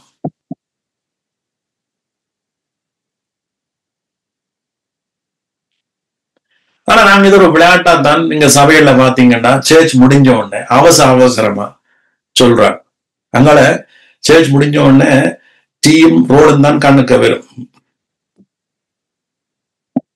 அப்ப பாசரும் நாங்களும் மெசேஜரை இழுத்து போட்டு கடைசியில என்னாத்தமாக சோசரி ஓகே சொல்லி முடியறதுக்கு இந்த ட்ரீயோட ட்ரெயில வந்துடும் டீ எல்லாம். ஆனா இந்த வார்த்தையில எவ்வளவு ஜீவன் இருக்குன்றத, இதுதான் மெசேஜாவே கொடுக்கணும் என்றதை நாம என்ன செஞ்சிட்டோம், மறந்துட்டோம். ஆனா இந்த அதிகாரம் சர்ச் முடிய பச்சனாக எவ்ரி வீக்லையும் சொல்றதுக்காக எழுதப்பட்டதில்லை. இந்த வார்த்தை தான் நமக்கு ஜீவனானது. இது ஃபுல் மெசேஜே இந்த வார்த்தை தான்.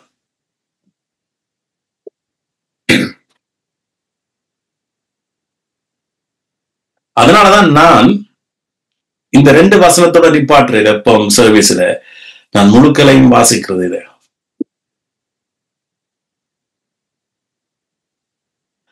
நாம எல்லாரும் சொல்லுவோமா, அவரை என் அக்கிரமங்களை எல்லாம் மன்னிச்சு என் நோய்களை எல்லாம் குணமாக்கி, என் நோய்களை எல்லாம் குணமாக்கி.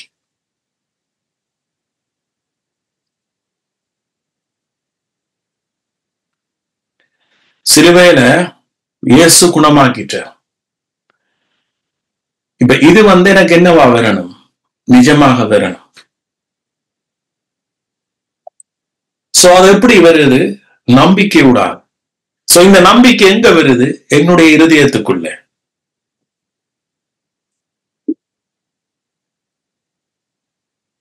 சோ நீங்க ஒரு ஒரு ஒரு ஒரு பின்னுக்கு கார்டன்ல என்ன செய்றீங்க? ஒரு விதைய விதைக்கிறீங்க. விதைச்சு போட்டு என்ன செய்றீங்க? அந்த பக்கமே போகாம இருக்கிறீங்களா? இல்ல, போய் நீங்க தண்ணி ஊத்துறீங்க, ரைட்? அதை பண்படுத்துறீங்க, பதப்படுத்துறீங்க. அது மரமா வெறும் மட்டும். சோ என்ன நோக்கத்துக்காக நீங்க அதை வச்சீங்களோ அந்த பலனை அடையும் மட்டும் நீங்க அதை என்ன செய்றீங்க? பண்படுத்துறீங்க, ரைட்? சோ நீங்க ஒரு சின்ன ஒரு ஒரு ஒரு என்னத்தை சொல்லுவோம், ஒரு பப்பாம உங்களுக்கு என்னத்துக்கு நடுறீங்க? இதுல இருந்து நான் ஒரு பப்பா பழத்தையாவது சாப்பிடணும் ஒரு ஆசை, ஒரு விருப்பம், அல்லது ஒரு நம்பிக்கை. அதுல நீங்க விதைக்கிறீங்க. விதைச்ச பிறகு நீங்க என்ன செய்றீங்க? நித்தமும் போய் அதை பாக்குறீங்க. அது சரியா இருக்குதா? அது பண்படுத்தப்ப அதுக்கு தேவையான தண்ணி இருக்கா? எல்லாத்தையும் பாக்குறீங்க. மரம் வளர சந்தோஷப்படுறீங்க. பிறகு என்ன செய்றீங்க? அதுல கனி வரும் மட்டும் அதை பொறுமையோட இருக்கிறீங்க. அதை வாங்கி வெட்டி புசிக்கிறீங்க, ரைட்? சாப்பிடுறீங்க. சோ அப்படித்தான் தேவனுடைய ராஜ்யம். அப்படித்தான் தேவனுடைய ராஜ்யத்திலையும் இதுதான் நடக்குது. அவருடைய வார்த்தை தான் விதையாக நமக்குள்ள விதைக்கப்படுது.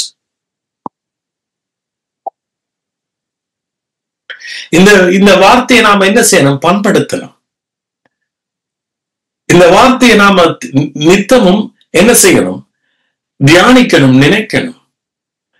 நித்தமும் அதனோட வாழணும்.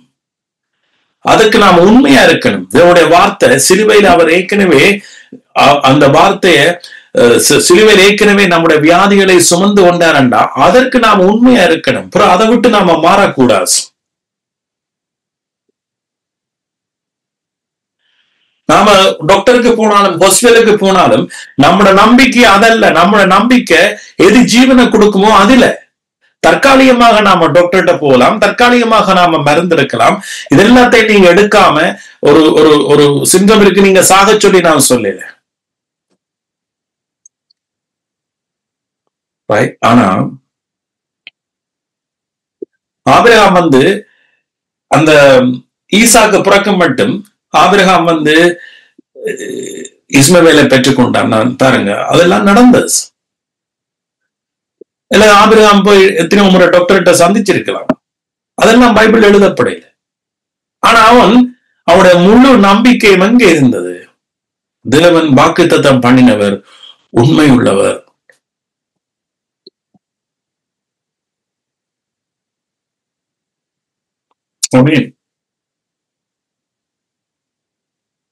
சோ அப்ப அவர் எங்கட அக்கிரமங்கள் எல்லாம் மன்னிச்சு நோய்களை எல்லாம் குணமாக்கி உன் பிராணனை அழிவுக்கு விலக்கி மீட்டு, என் பிராணனே, என் ஜீவனே, ரைட், அழிவுக்கு விலக்கி இருக்கிறார். சோ உலகத்தில் நடக்கிற அழிவுக்கு என்ன விலக்கி இருக்கிறார்? இது வார்த்தை, இது உண்மை, இது சத்தியம். ஆனா நாம என்ன செய்வோம்? உலகத்துல நடக்கிற அழிவைத்தான் நம்புவோம்.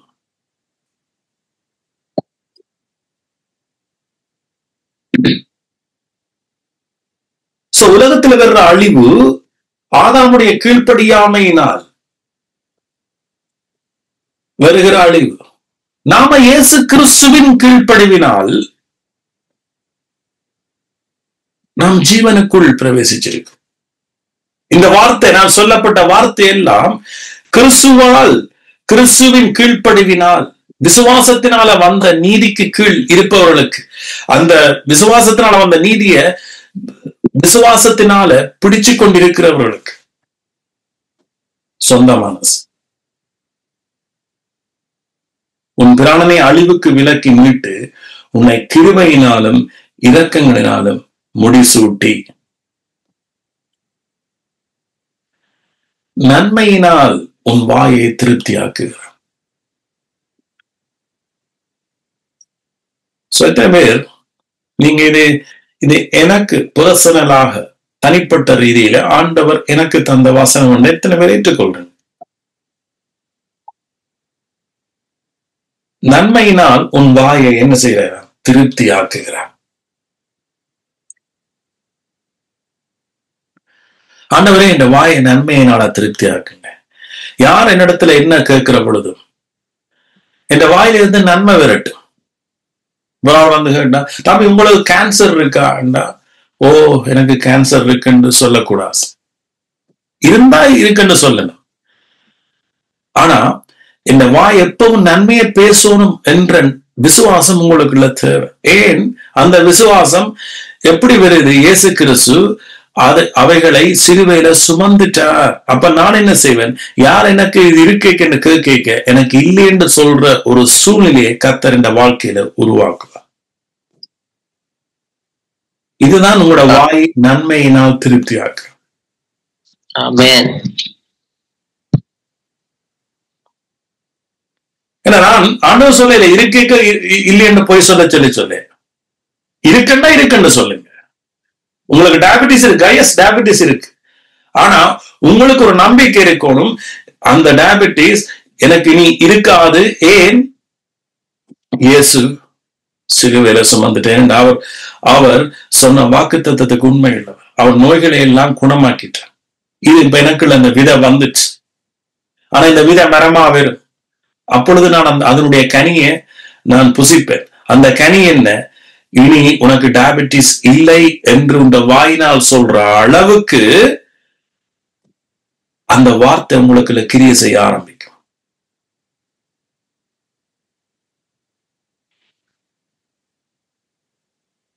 சோ அப்பொழுதுதான் இந்த வாய் நன்மையினால பேசும். சோ எங்களோட வாய் நன்மை எங்களை மட்டும் பேசுறதல்ல, மற்றவனை குறிச்சும் நீங்க நன்மையினால திருப்தி ஆக்கலாம். இயேசுன்ற வார்த்தையை சொல்லுங்க, அவருடைய வார்த்தையை சொல்லு.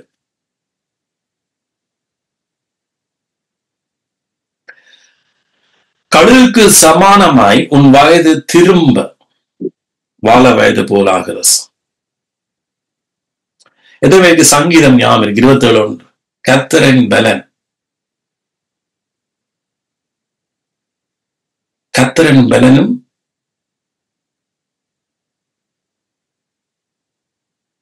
எத்தனை எழுப்பமா? சங்கீதம் 27:1. கர்த்தரின் வெளிச்சமும் ரட்சிப்புமானவர், யாருக்கு பயப்படுவேன்? கர்த்தரின் ஜீவனின் பலனானவர், நான் யாருக்கு அஞ்சுவேன்? எஸ், பைபிள் சொல்லுது கர்த்தர் என் பலன். நான் அல்ல, கர்த்தர் என் பலன். அவரின் ஜீவனின் பலன். சோ அவரின் ஆவி, ஆத்மா, சரீரம் மூன்றும் சேர்ந்து தான் இந்த பலன் சொல்லப்படுது. எஸ், அவர்தான் எனக்கு பலன். அவர்தான் என்னுடைய தெய்வீக சுகம். அவர்தான் என்னுடைய ரட்சிப்பு. அவர்தான் என்னுடைய சந்தோஷம். அவர்தான் என்னுடைய சமாதானம். அவர்தான் என்னுடைய நித்திய ஜீவன். ஆமென். அவர்தான் என்னுடைய குடும்பம். சோ இப்படியாக கர்த்தர் என் பலன்.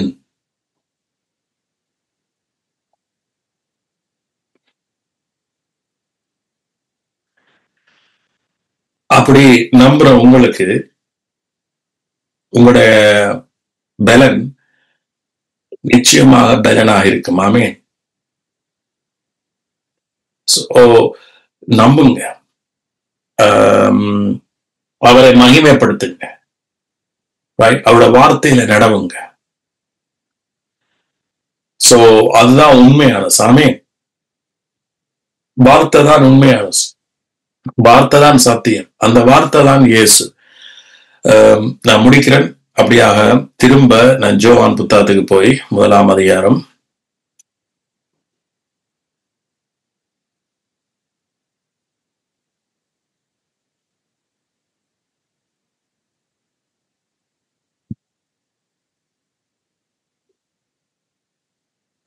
9ஆம் வசனம். யோவான் 1:9. உலகத்திலே வந்து எந்த மனுஷனையும் பிரகாசிப்பிக்கிற ஒளி அந்த மெய்யான ஒளி. யாரு? இந்த இயேசு. இந்த இயேசு யாரு? இந்த இயேசுதான் கடவுள். இந்த கடவுள் முதல் எப்படி இருந்தாராம்? வார்த்தையா இருந்தாராம். சோ இந்த வார்த்தை தான்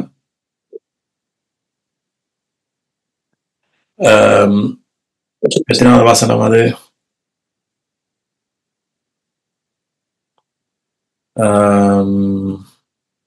14வது வாசனம். அந்த வார்த்தை மாம்சமாகி,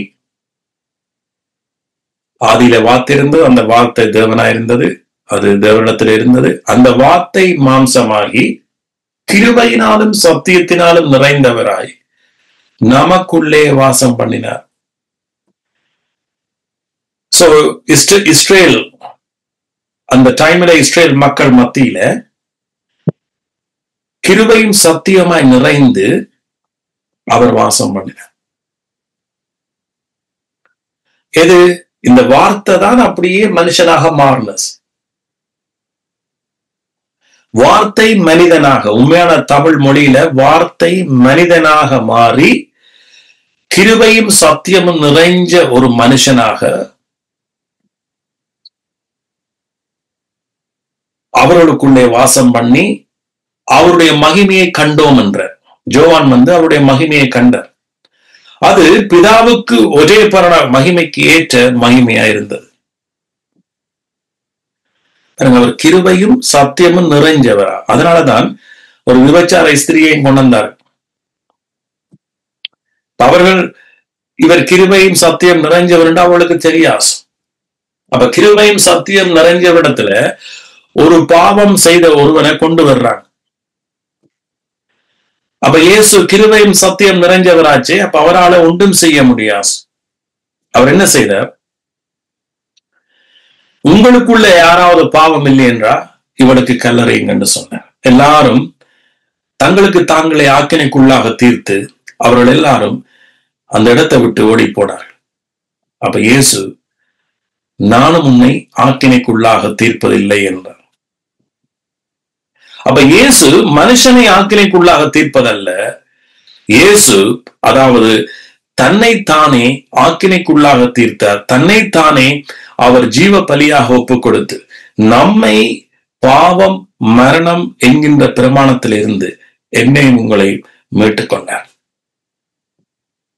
சோ அவர் கிருபையும் சத்தியம், பாருங்க, வார்த்தை கிருபையும் சத்தியமாகத்தான் இருக்கிறது. அப்ப பவுல் வந்து இன்றைக்கு கிருபையை போதிக்கல. பவுல் வந்து தானாக ஒரு எக்ஸ்ட்ரீம் கிருபையை போதிக்கல. பவுல் வந்து ஏற்கனவே கடவுள் எந்த பிரகாரமா இருக்கிறாரோ அந்த பிரகாரத்தை வெளியில கொண்டு வந்தார். பரிசுத்தாவின் உதவியோட அவர் கிருபையும் சத்தியமாகத்தான் இன்றைக்கும் இருக்கிறார். அதனால இன்றைக்கு அநேகர் கிருபையின் உபதேசம் என்று சொல்லி தேவனையே வெறுக்கிறார்.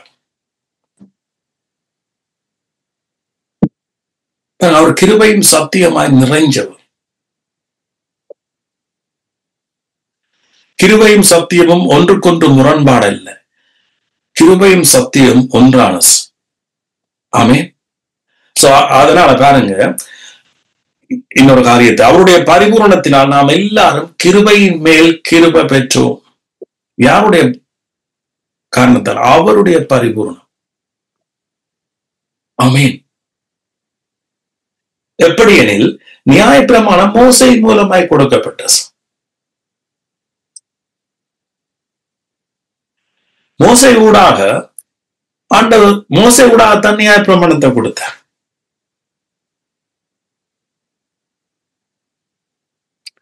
ஆனால் கிருபையும் சத்தியமும் இயேசு கிறிஸ்து மூலமாய் உண்டாயின. இங்க ரெண்டையும் பிரிக்கிறார். இன்னைக்கு நாம கிறிஸ்தவ உலகம் அப்படி இருக்கு, இரண்டும் சேர்ந்ததாக இருக்கிறது. ஆனா நியாயப்பிரமாணம் நமக்கு பாவத்தை தான் பிரபிச்சஸ். நியாயப்பிரமாணம் நமக்கு இரட்சகர் உண்டு தேவை என்பதை வெளிப்படுத்து. நியாயப்பிரமாணத்தின் கீழே நாங்க ஆக்கினைக்குள்ளாக தீர்க்கப்பட்டோம். நியாயப்பிரமாணம் பரிசுத்தம் உள்ளது, அதுல பிழை இல்லை. ஆனா மனுஷனோ பாவத்துக்கு கீழாக விற்கப்பட்டபடியினால, பாவத்துக்கு கீழே இருக்கிறபடினால எந்த ஒரு மனுஷனும் நியாயப்பிரமாணத்தின் மூலமாக நீதிமானாக முடியாது என்பதை நமக்கு அறிவிக்கும்படியாக, நமக்கு தெளிவுபடுத்தும்படியாக மோசே ஊடாக நியாயப்பிரமாணம் கொடுக்கப்பட்டது. ஆனா ஆண்டவர் இயேசு கிறிஸ்து எப்பவும் கிருபையும் சத்தியமா தான் இருந்தார். சோ அதனாலதான் முன்னோர்கள், முற்பிதாக்கள் ரட்சிக்கப்பட்டார்கள். சோ ஆபேல் விசுவாசத்தினால் வருகிற நீதியினால ரட்சிக்கப்பட்டான். நோவா விசுவாசத்தினால வருகிற நீதி, யோசேப்பு விசுவாசத்தினால வருகிற நீதி, ஆபிரகாம் விசுவாசத்தினால, ஈசாக்கு விசுவாசத்தினால, தாவீது விசுவாசத்தினால, யாக்கோபு விசுவாசத்தினால, ஒவ்வொருவரும் விசுவாசத்தினால. என்ன? தேவன் சொன்ன வார்த்தை அவர் உண்மையுள்ளவர், அவர் நாம உண்மை இல்லாட்டிக்கும் இயேசு உண்மையுள்ளவர் என்கின்ற அந்த நம்பிக்கை தான் ஒவ்வொருவரையும் அங்கே நீதிமான்களாக மாற்றினதையுடைய அவர்களுடைய செய்கைகளோ அவருடைய கிரியைகளோ ஒன்றுமே அல்ல. ஆமென். சோ அப்ப எத்தனை பேர் நீங்க இன்றையில இருந்து அவருடைய வார்த்தையை நீங்க கனப்படுத்துவீங்க? அவருடைய வார்த்தையில தான் ஜீவன் இருக்கு. அந்த வார்த்தை வெறுமனா திரும்பாஸ். அந்த வார்த்தை கிருபையும் சத்தியமும் நிறைஞ்ச வார்த்தை. இதுக்கு மட்டும்தான் நீங்க செவி கொடுக்கணும். ஆமென். எந்த ஒரு வார்த்தை உங்களை நியாயம் தீர்க்குதோ, எந்த ஒரு வார்த்தை உங்களை பயப்படுத்துதோ, எந்த ஒரு வார்த்தை உங்களை ரட்சிப்ப தெரியுதில்லையோ அல்லது ஆறுதல தெரியுதில்லையோ, அது ஒன்றுமே தேவனுடைய வார்த்தை இல்லை. ஏண்டா எபேசியர் 6 உங்களுக்கு ரட்சிப்பின் தலைச்சீராவை சொன்னேன், சத்தியம் என்னும் கட்சியை சொன்னேன். அதுல இன்னொரு வசனம் சொல்லப்பட்டிருக்கு, சமாதானத்தின் சுவிசேஷம். அப்ப தேவனுடைய சுவிசேஷம் நமக்கு என்னத்தை தெரியுது? சமாதானத்தை. அதுக்கு பேர் சமாதானத்தின் சுவிசேஷம் அல்லது கிருபையின் சுவிசேஷம். சோ இந்த சமாதானத்தின் சுவிசேஷம் தான் என்ன ரட்சிக்கிறது, என்ன உருமாற்றுறது, என்ன கிறிஸ்துவுக்குள்ள நடக்க பண்றது, கிறிஸ்துவோட அன்பை புரிய பண்ணுது, அவருடைய கிருபையை புரிய பண்ணுது, அவருடைய வார்த்தையில இருக்கிற வல்லமையை புரிய பண்ணுது. ஆமென். சோ இந்த நாமம் மட்டும்தான் உலகத்தில் இருக்கிற எல்லா நாமத்துக்கும் மேலாக உயர்ந்திருக்கிறது. அந்த இயேசுவோட அந்த வலது பாரசத்துல நீங்களும் நானும் உட்கார்ந்து இருக்கிறோம். சோ அது மட்டுமல்ல, இயேசு சகல ரட்சிப்பையும், உங்களுக்குரிய சகல ரட்சிப்புகளை, உங்களுக்குரிய சகல விடுதலை, உங்களுக்குரிய சகல மீட்புகளை இயேசு சிலுவையில உங்களுக்கு பெற்று தந்திருக்கிறார். ஆமென். சோ அப்ப நீங்க உங்களை கிறிஸ்துவுக்கு அறிஞ்சு கொள்ளுங்க. நீங்க தைரியமாக என்ன செய்யுங்க? சுதந்திரிங்க. என்ன உங்களுக்காக எல்லாம் பண்ணப்பட்டிருக்கிறது. அவரிடத்தில் அன்புவோருக்கு சகலதும் ஆயத்தமாக்கப்பட்டிருக்கிறது. ஆனா அவைகளை எங்களுடைய கண்கள் அவையை காணவில்லையா? சோ எப்படி நம்முடைய கண் பார்க்கும்? நாம் அவருடைய வார்த்தையை நம்பி நம்ம விசுவாசத்துல நடக்கலன்னா எப்படி நம்முடைய கண் பார்க்கும்? என்ன நமக்கு ஆயத்தமாக்கப்பட்டிருக்கு. பழைய உடன்படிக்கையில விசுவாசிகளை அவர் சொன்னார், ஆயத்தமாக்கப்பட்டிருக்கு, கானான் தேசத்துக்குள்ள பிரவேசிங்க. ஆனா அவர்கள் அவிசுவாசத்தினால பிரவேசிக்கல.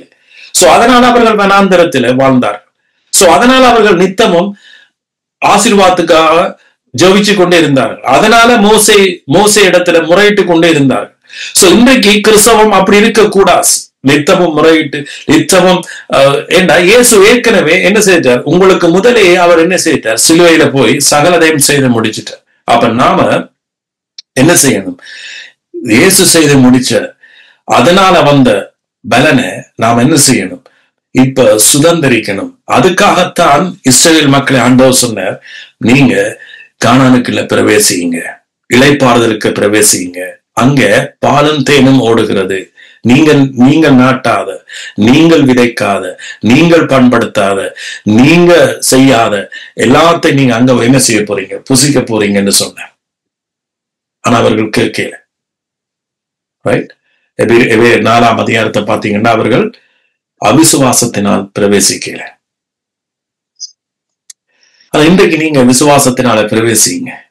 ரட்சிப்பு இன்றைக்கு. ஆமென். இதோட வார்த்தையை இன்றைக்கு நீங்க ஏற்றுக்கொள்ளுங்க. இதோட வார்த்தையில இன்றைக்கு நீங்க இளைப்பாருங்க. ஆமென். விசுவாசம் எங்களை என்ன செய்யும்? இளைப்பாறுதலுக்குள்ள வச்சிருக்கும். விசுவாசம் நமக்கு ஒரு உறுதியை கொடுக்கும். விசுவாசம் நமக்கு ஒரு ஆறுதலை கொடுக்கும். விசுவாசம் நமக்கு ஒரு பொறுமையை கொடுக்கும். ஆமென். சோ இது தேவனால் உண்டாகிற விசுவாசம். இதை நீங்க பெற்றுக்கொள்ளுங்க. ஆமென்.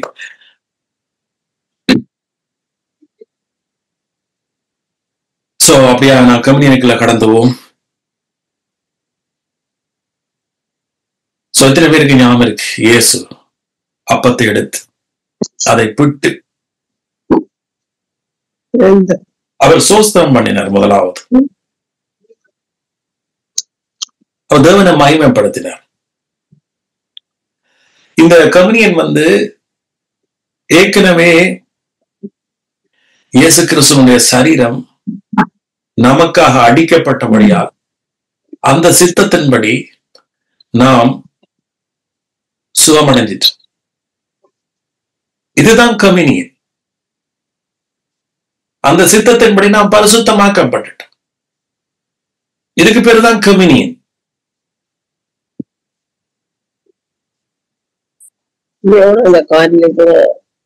ஆமென். சோ இந்த நம்பிக்கையில நீங்க கம்யூனியன் எடுக்கிறீங்களா?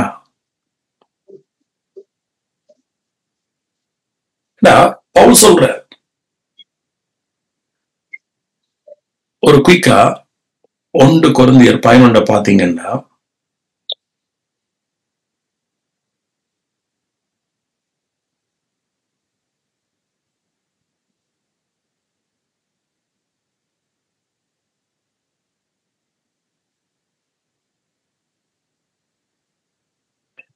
வசனம், நான் உங்களுக்கு ஒப்புவித்ததை கர்த்தரிடத்தில் பெற்றுக்கொண்டேன்.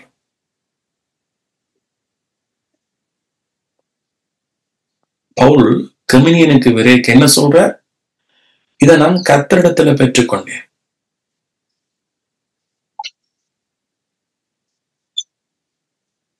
பவுலுக்கு ஆவியானவர் அறிவிச்ச காரியம். This is not religious ceremonial. அதாவது மதத்தினுடைய ஒரு சடங்கு அல்ல. மாதத்தில் ஒரு கம்யூனியன் எடுக்கணும். அதுதான் கிறிஸ்தவம்.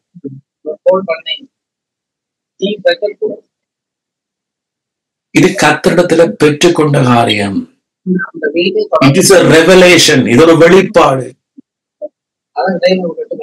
இன்னைக்கு அநேகர வெளிப்பாடு புரியாம நாம் என்ன செய்யறோம்? ஒரு சடங்காத்தான் பங்கு பெற்ற முடியும். இது ஒரு சடங்காத்தான் பங்கு. அதையும் நாம அதை இதன்றையில அநேகர் அதை கன்சிடர் பண்றேன். இதா பவுல் சொல்ற, இது நான் கர்த்தரிடத்துல பெற்றுக்கொண்டேன். ஆங்கிலத்தில் இருக்கு I received the revelation. நான் அந்த வெளிப்பாடை பெற்றுக்கொண்டேன். What is communion? Communion வெளிப்பாடு என்ன?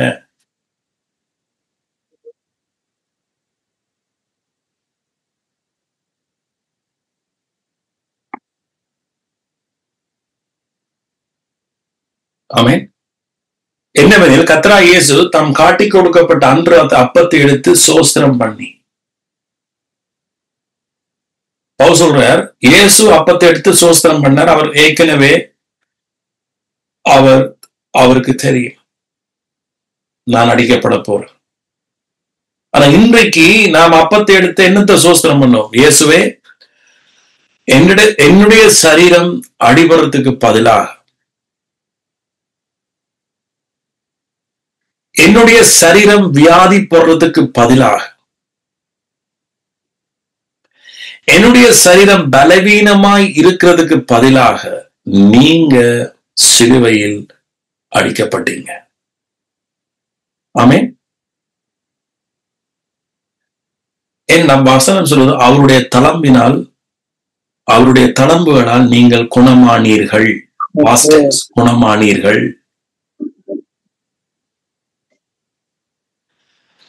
அவருடைய தளம்பினால் நீங்க குணமாகிறீர்கள் என்று பிரசன்ட் டென்ஸா பேசியிருந்தா, நாங்க என்ன செய்திருப்போம்? நித்தமும் ஜெபம் பண்ணியிருப்போம். ஆனா வசனம் என்றைக்கும் மாறாது. பேதுரு எழுதிக்க சொல்றார், அவருடைய தலைமையினால் நீங்க குணமானீர்கள் என்றா, அவர் சிலுவையில தன்னுடைய சரீரத்தை ஒப்பு கொடுத்தபடியால, சகல தளம்புகளையும் ஏற்றுக்கொண்டபடியால, சகல வேதனைகளையும் ஏற்றுக்கொண்டபடியால, சகல வியாதிகளையும் தன்மையில ஏற்றுக்கொண்டபடியால, அதனாலதான் நீங்க குணமானீர்கள் என்பதை பேதுருவும் சொல்லவார. ஆமென். சோ இதுதான் வெளிப்பாடு. இத கர்த்தரிடத்திலிருந்து தான் நாம் என்ன செய்யறோம்? பெற்றுக்கொள்றோம். யாரு பெற்றுக்கொண்டார்? பவுல் பெற்றுக்கொண்டார். பவுல் பெற்றுக்கொண்டபடியா பவுல் எழுதினார். சோ அதை எழுதினதை நாம் என்ன செய்யறோம்? தேவனுடைய வார்த்தையாக நாம நம்புறோம். எஸ் ஆண்டவரே, இயேசுவே, அதனால் உங்களுக்கு சோஸ்தரிக்கிறோம், நன்றி செலுத்துறோம். அதாவது ஆபிரகாம் விசுவாசிச்சு தேவனை மகிமைப்படுத்தினான். அதுக்கு பிறகுதான் அவன் ரிசல்ட்ஸ கண்டான். அதே போல உங்களோட சரீரத்துல வியாதி இருக்கலாம், ஆனா அது நிஜம் அல்ல. நிஜம் என்ன தெரியுமா? சிலுவையில இயேசு அந்த எந்த வியாதியோ எது உங்களோட சரீரத்துல இப்ப இருக்குன்னு நீங்க கண்டுகொண்டீங்களோ அது நிஜம் இல்ல. ஆனா அந்த வியாதியை, அந்த பேருள்ள அதே வியாதி, அந்த நாமத்தை இயேசு சிலுவையில வெற்றி சிறந்தார்.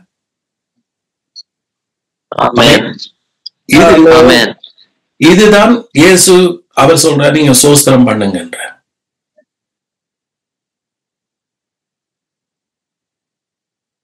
ஏனென்ன கர்த்தர் இயேசு தாம் காட்டிக்கொள்வ அன்று ராத்திரில் அப்பத்தை எடுத்து சோத்திரம் பண்ணி அதை பிட்டு நீங்கள் வாங்கி புசியுங்கள், இது உங்களுக்காக பிக்கப்படுகிற என்னுடைய சரீரம்.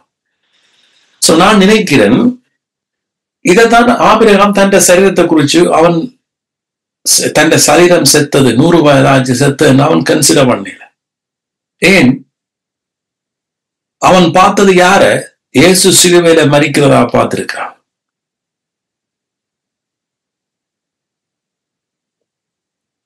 ஆமென். சோ இன்றைக்கு நானும் நீங்களும் சிந்திக்கணும், இயேசு இந்த சரீரம் பிக்கப்படுகிறது, ஆண்டவருடைய சரீரம் பிக்கப்பட்டதாக சொல்லப்படுது. அதனாலதான் அப்பத்தை பிக்கிறோம். ஆமென். என்னை நினைவு கூறும்படி இதை செய்யுங்க. சங்கீதம் 103 சொன்னனே, அவருடைய உபகாரங்களை மறவாதே. அப்ப ஒரு மனுஷனுக்கு தெரியணும், இப்படி ஒரு பெனிஃபிட், இப்படி ஒரு உபகாரம், இப்படி ஒரு ஒரு ஒரு சலுகை ஒரு கிறிஸ்தவனுக்கு இருக்கிறது, விசுவாசிக்கு இருக்கிறது. அது என்ன சலுகை?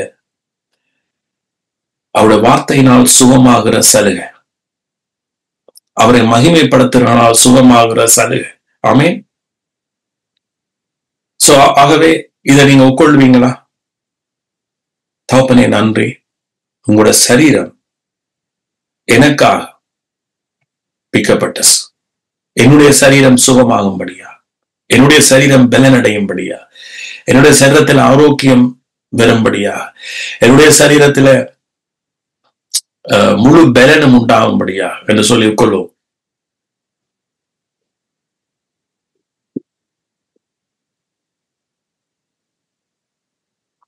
போஜனம் பண்ணின பின்பு அவர் அந்தப்படியே பாத்திரத்தை எடுத்து, இந்த பாத்திரம் என் ரத்தத்தினாலாகிய புதிய உடன்படிக்கை. ஆமென். இயேசு தன்னுடைய ரத்தத்தினாலதான் பிதாவுக்கும் தனக்கும் இடையில ஒரு உடன்படிக்கையை செய்தார். அந்த உடன்படிக்கை நிமித்தம்தான் நானும் நீங்களும் அவருடைய எல்லை இல்லாத அன்பை, அவருடைய எல்லை இல்லாத கிருபைய, அவருடைய எல்லை இல்லாத ரட்சிப்புகளை நாம பெற்றுக்கொண்டோம். அவருடைய உடன்படிக்கை ஆரம்பிச்சது அவருடைய மரணத்தில் இருந்துதான். அவருடைய மரணத்துக்கு பிறகுதான் அவருடைய உடன்படிக்கை ஸ்தாபிக்கப்பட்ட. ரத்தம் சிந்தனை இல்லாம உடன்படிக்கை இல்லை. சோ அதனால இயேசு தன்னுடைய ரத்தத்தை சிந்தினார். அந்த உடன்படிக்கை சொல்லுது, எங்கட அக்கிரமங்களை, எங்கட நோய்களை, எங்கட அக்கிரமங்களை எல்லாம் அவர் என்ன செய்யறாராம்? மன்னிச்சு எங்கட நோய்களை எல்லாம் அவர் என்ன செய்யறாராம்? குணமாக்குறார். எங்கட பாவங்களை அவர் நினைப்பதில்லை என்று சொல்ற. ஆமென். சோ ஆகவே அவருடைய மரணத்தை நாம என்ன செய்யறோம்? தெரிவிக்கிறோம். இயேசுவே நன்றி, உங்களோட மரணத்துக்காக நன்றி இயேசுவே.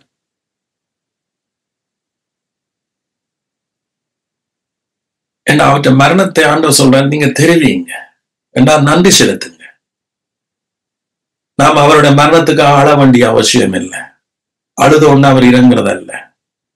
அவர் மனுஷன் அல்ல.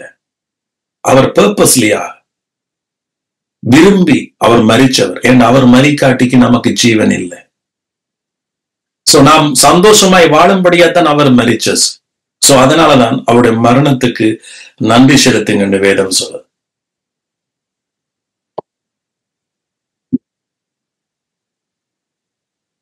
ஆமென். உட்கொள்வோமா? இயேசுவை நன்றி, உங்களுடைய உடன்படிக்கைக்காக நன்றி. இந்த உடன்படிக்கை உலகம் அழிஞ்சாலும் இந்த உடன்படிக்கை அழியாஸ். ஆமென். அந்த உடன்படிக்கையில சொல்லப்பட்ட எந்த வார்த்தையும் செயலிழந்து போவாஸ். அது ஒவ்வொன்றுக்கும் ஜீவன் இருக்கிறது. ஆமென்.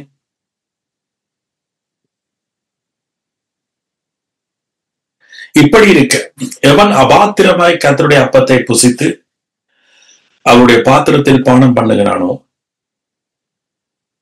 அவன் கர்த்தருடைய சரீரத்தையும் இரத்தத்தையும் குறித்து குற்றமுள்ளவனாய் இருப்பான்.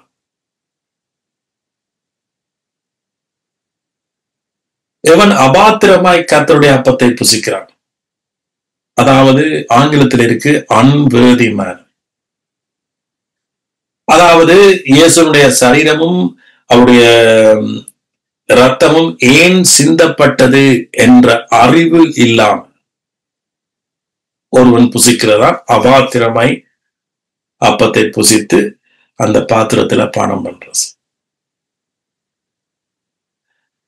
ஆனா இன்றைக்கு ஒரு மனுஷன் அவருக்கு நன்றி செலுத்தி விடுதலையோட அல்லது விசுவாசத்தோட அல்லது எனக்கு ரட்சிப்பு, இதுல ரட்சிப்பு உண்டாகும் என்ற நம்பிக்கையோட புசிக்க வேண்டிய அப்பத்தை இன்னைக்கு எத்தனையோ பேர் குற்ற உணர்வோட புசிக்கிறார்.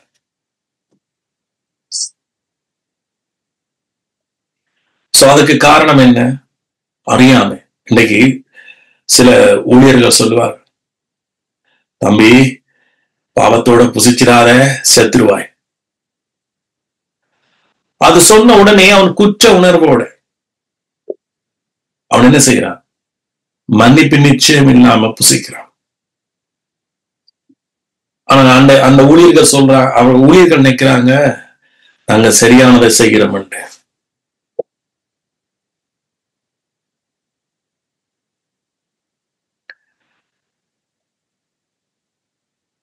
அதனாலதான் அடுத்த வசனம் சொல்லுது, எந்த மனுஷனும் தன்னைத்தானே சோதிச்சறிஞ்சு.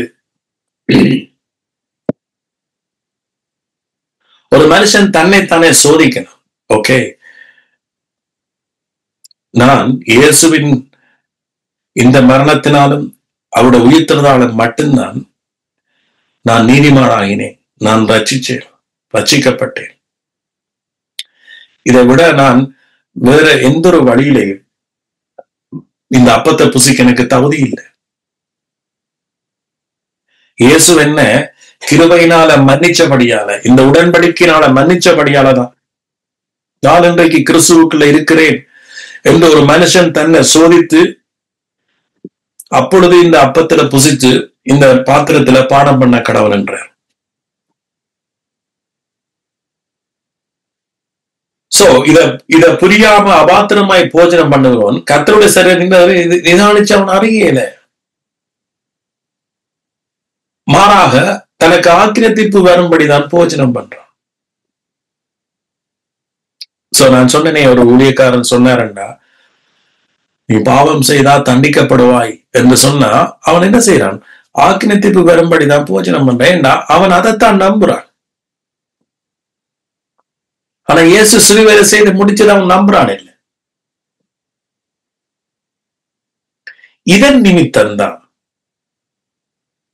உங்களில் அநேகர் பலவீனரும் வியாதி உள்ளவர்களுமாய் இருக்கிறார்கள், அநேகர் நித்திரை அடைந்திருக்கிறார். எதன் நிமித்தம்? சபத கம்யூனியன்ல ஏதோ ஒரு காரியம் நடக்குது, அதனாலதான் இதன் நிமித்தம்.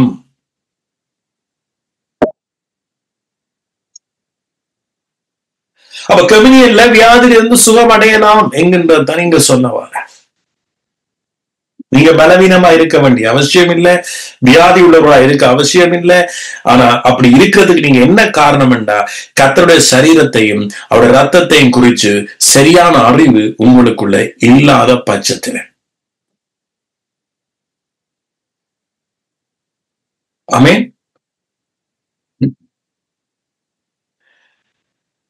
எத்தனை பேருக்கு நான் சொல்றது புரியுது?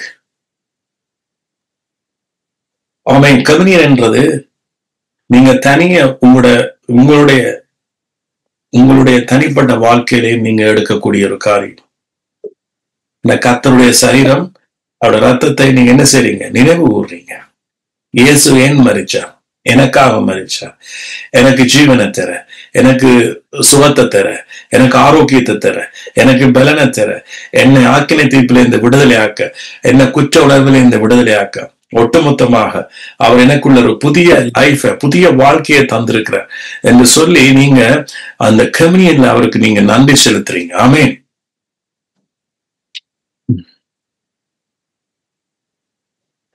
நன்றி இயேசுவே. அப்படியா நாங்க முடிச்சுக் கொள்வோமா? தகப்பனே, உங்களுக்கு நன்றி செலுத்துகிறோம். இந்த வேலைக்காக நன்றி, உங்களோட வார்த்தைக்காக நன்றி. நன்றி இயேசுவே. உங்களுடைய சரீரம் எங்களுக்காக பிக்கப்பட்ட சோஸ்திரம் ஆண்டவரே, நன்றி செலுத்துகிறோம். உங்களுடைய ரத்தம் நமக்காக சிந்தப்பட்ட அதன் மூலமாக விசுவாசிக்கிற நாங்க உங்களுடைய நீதிமான்களாய், உங்களுடைய பிள்ளைகளாய்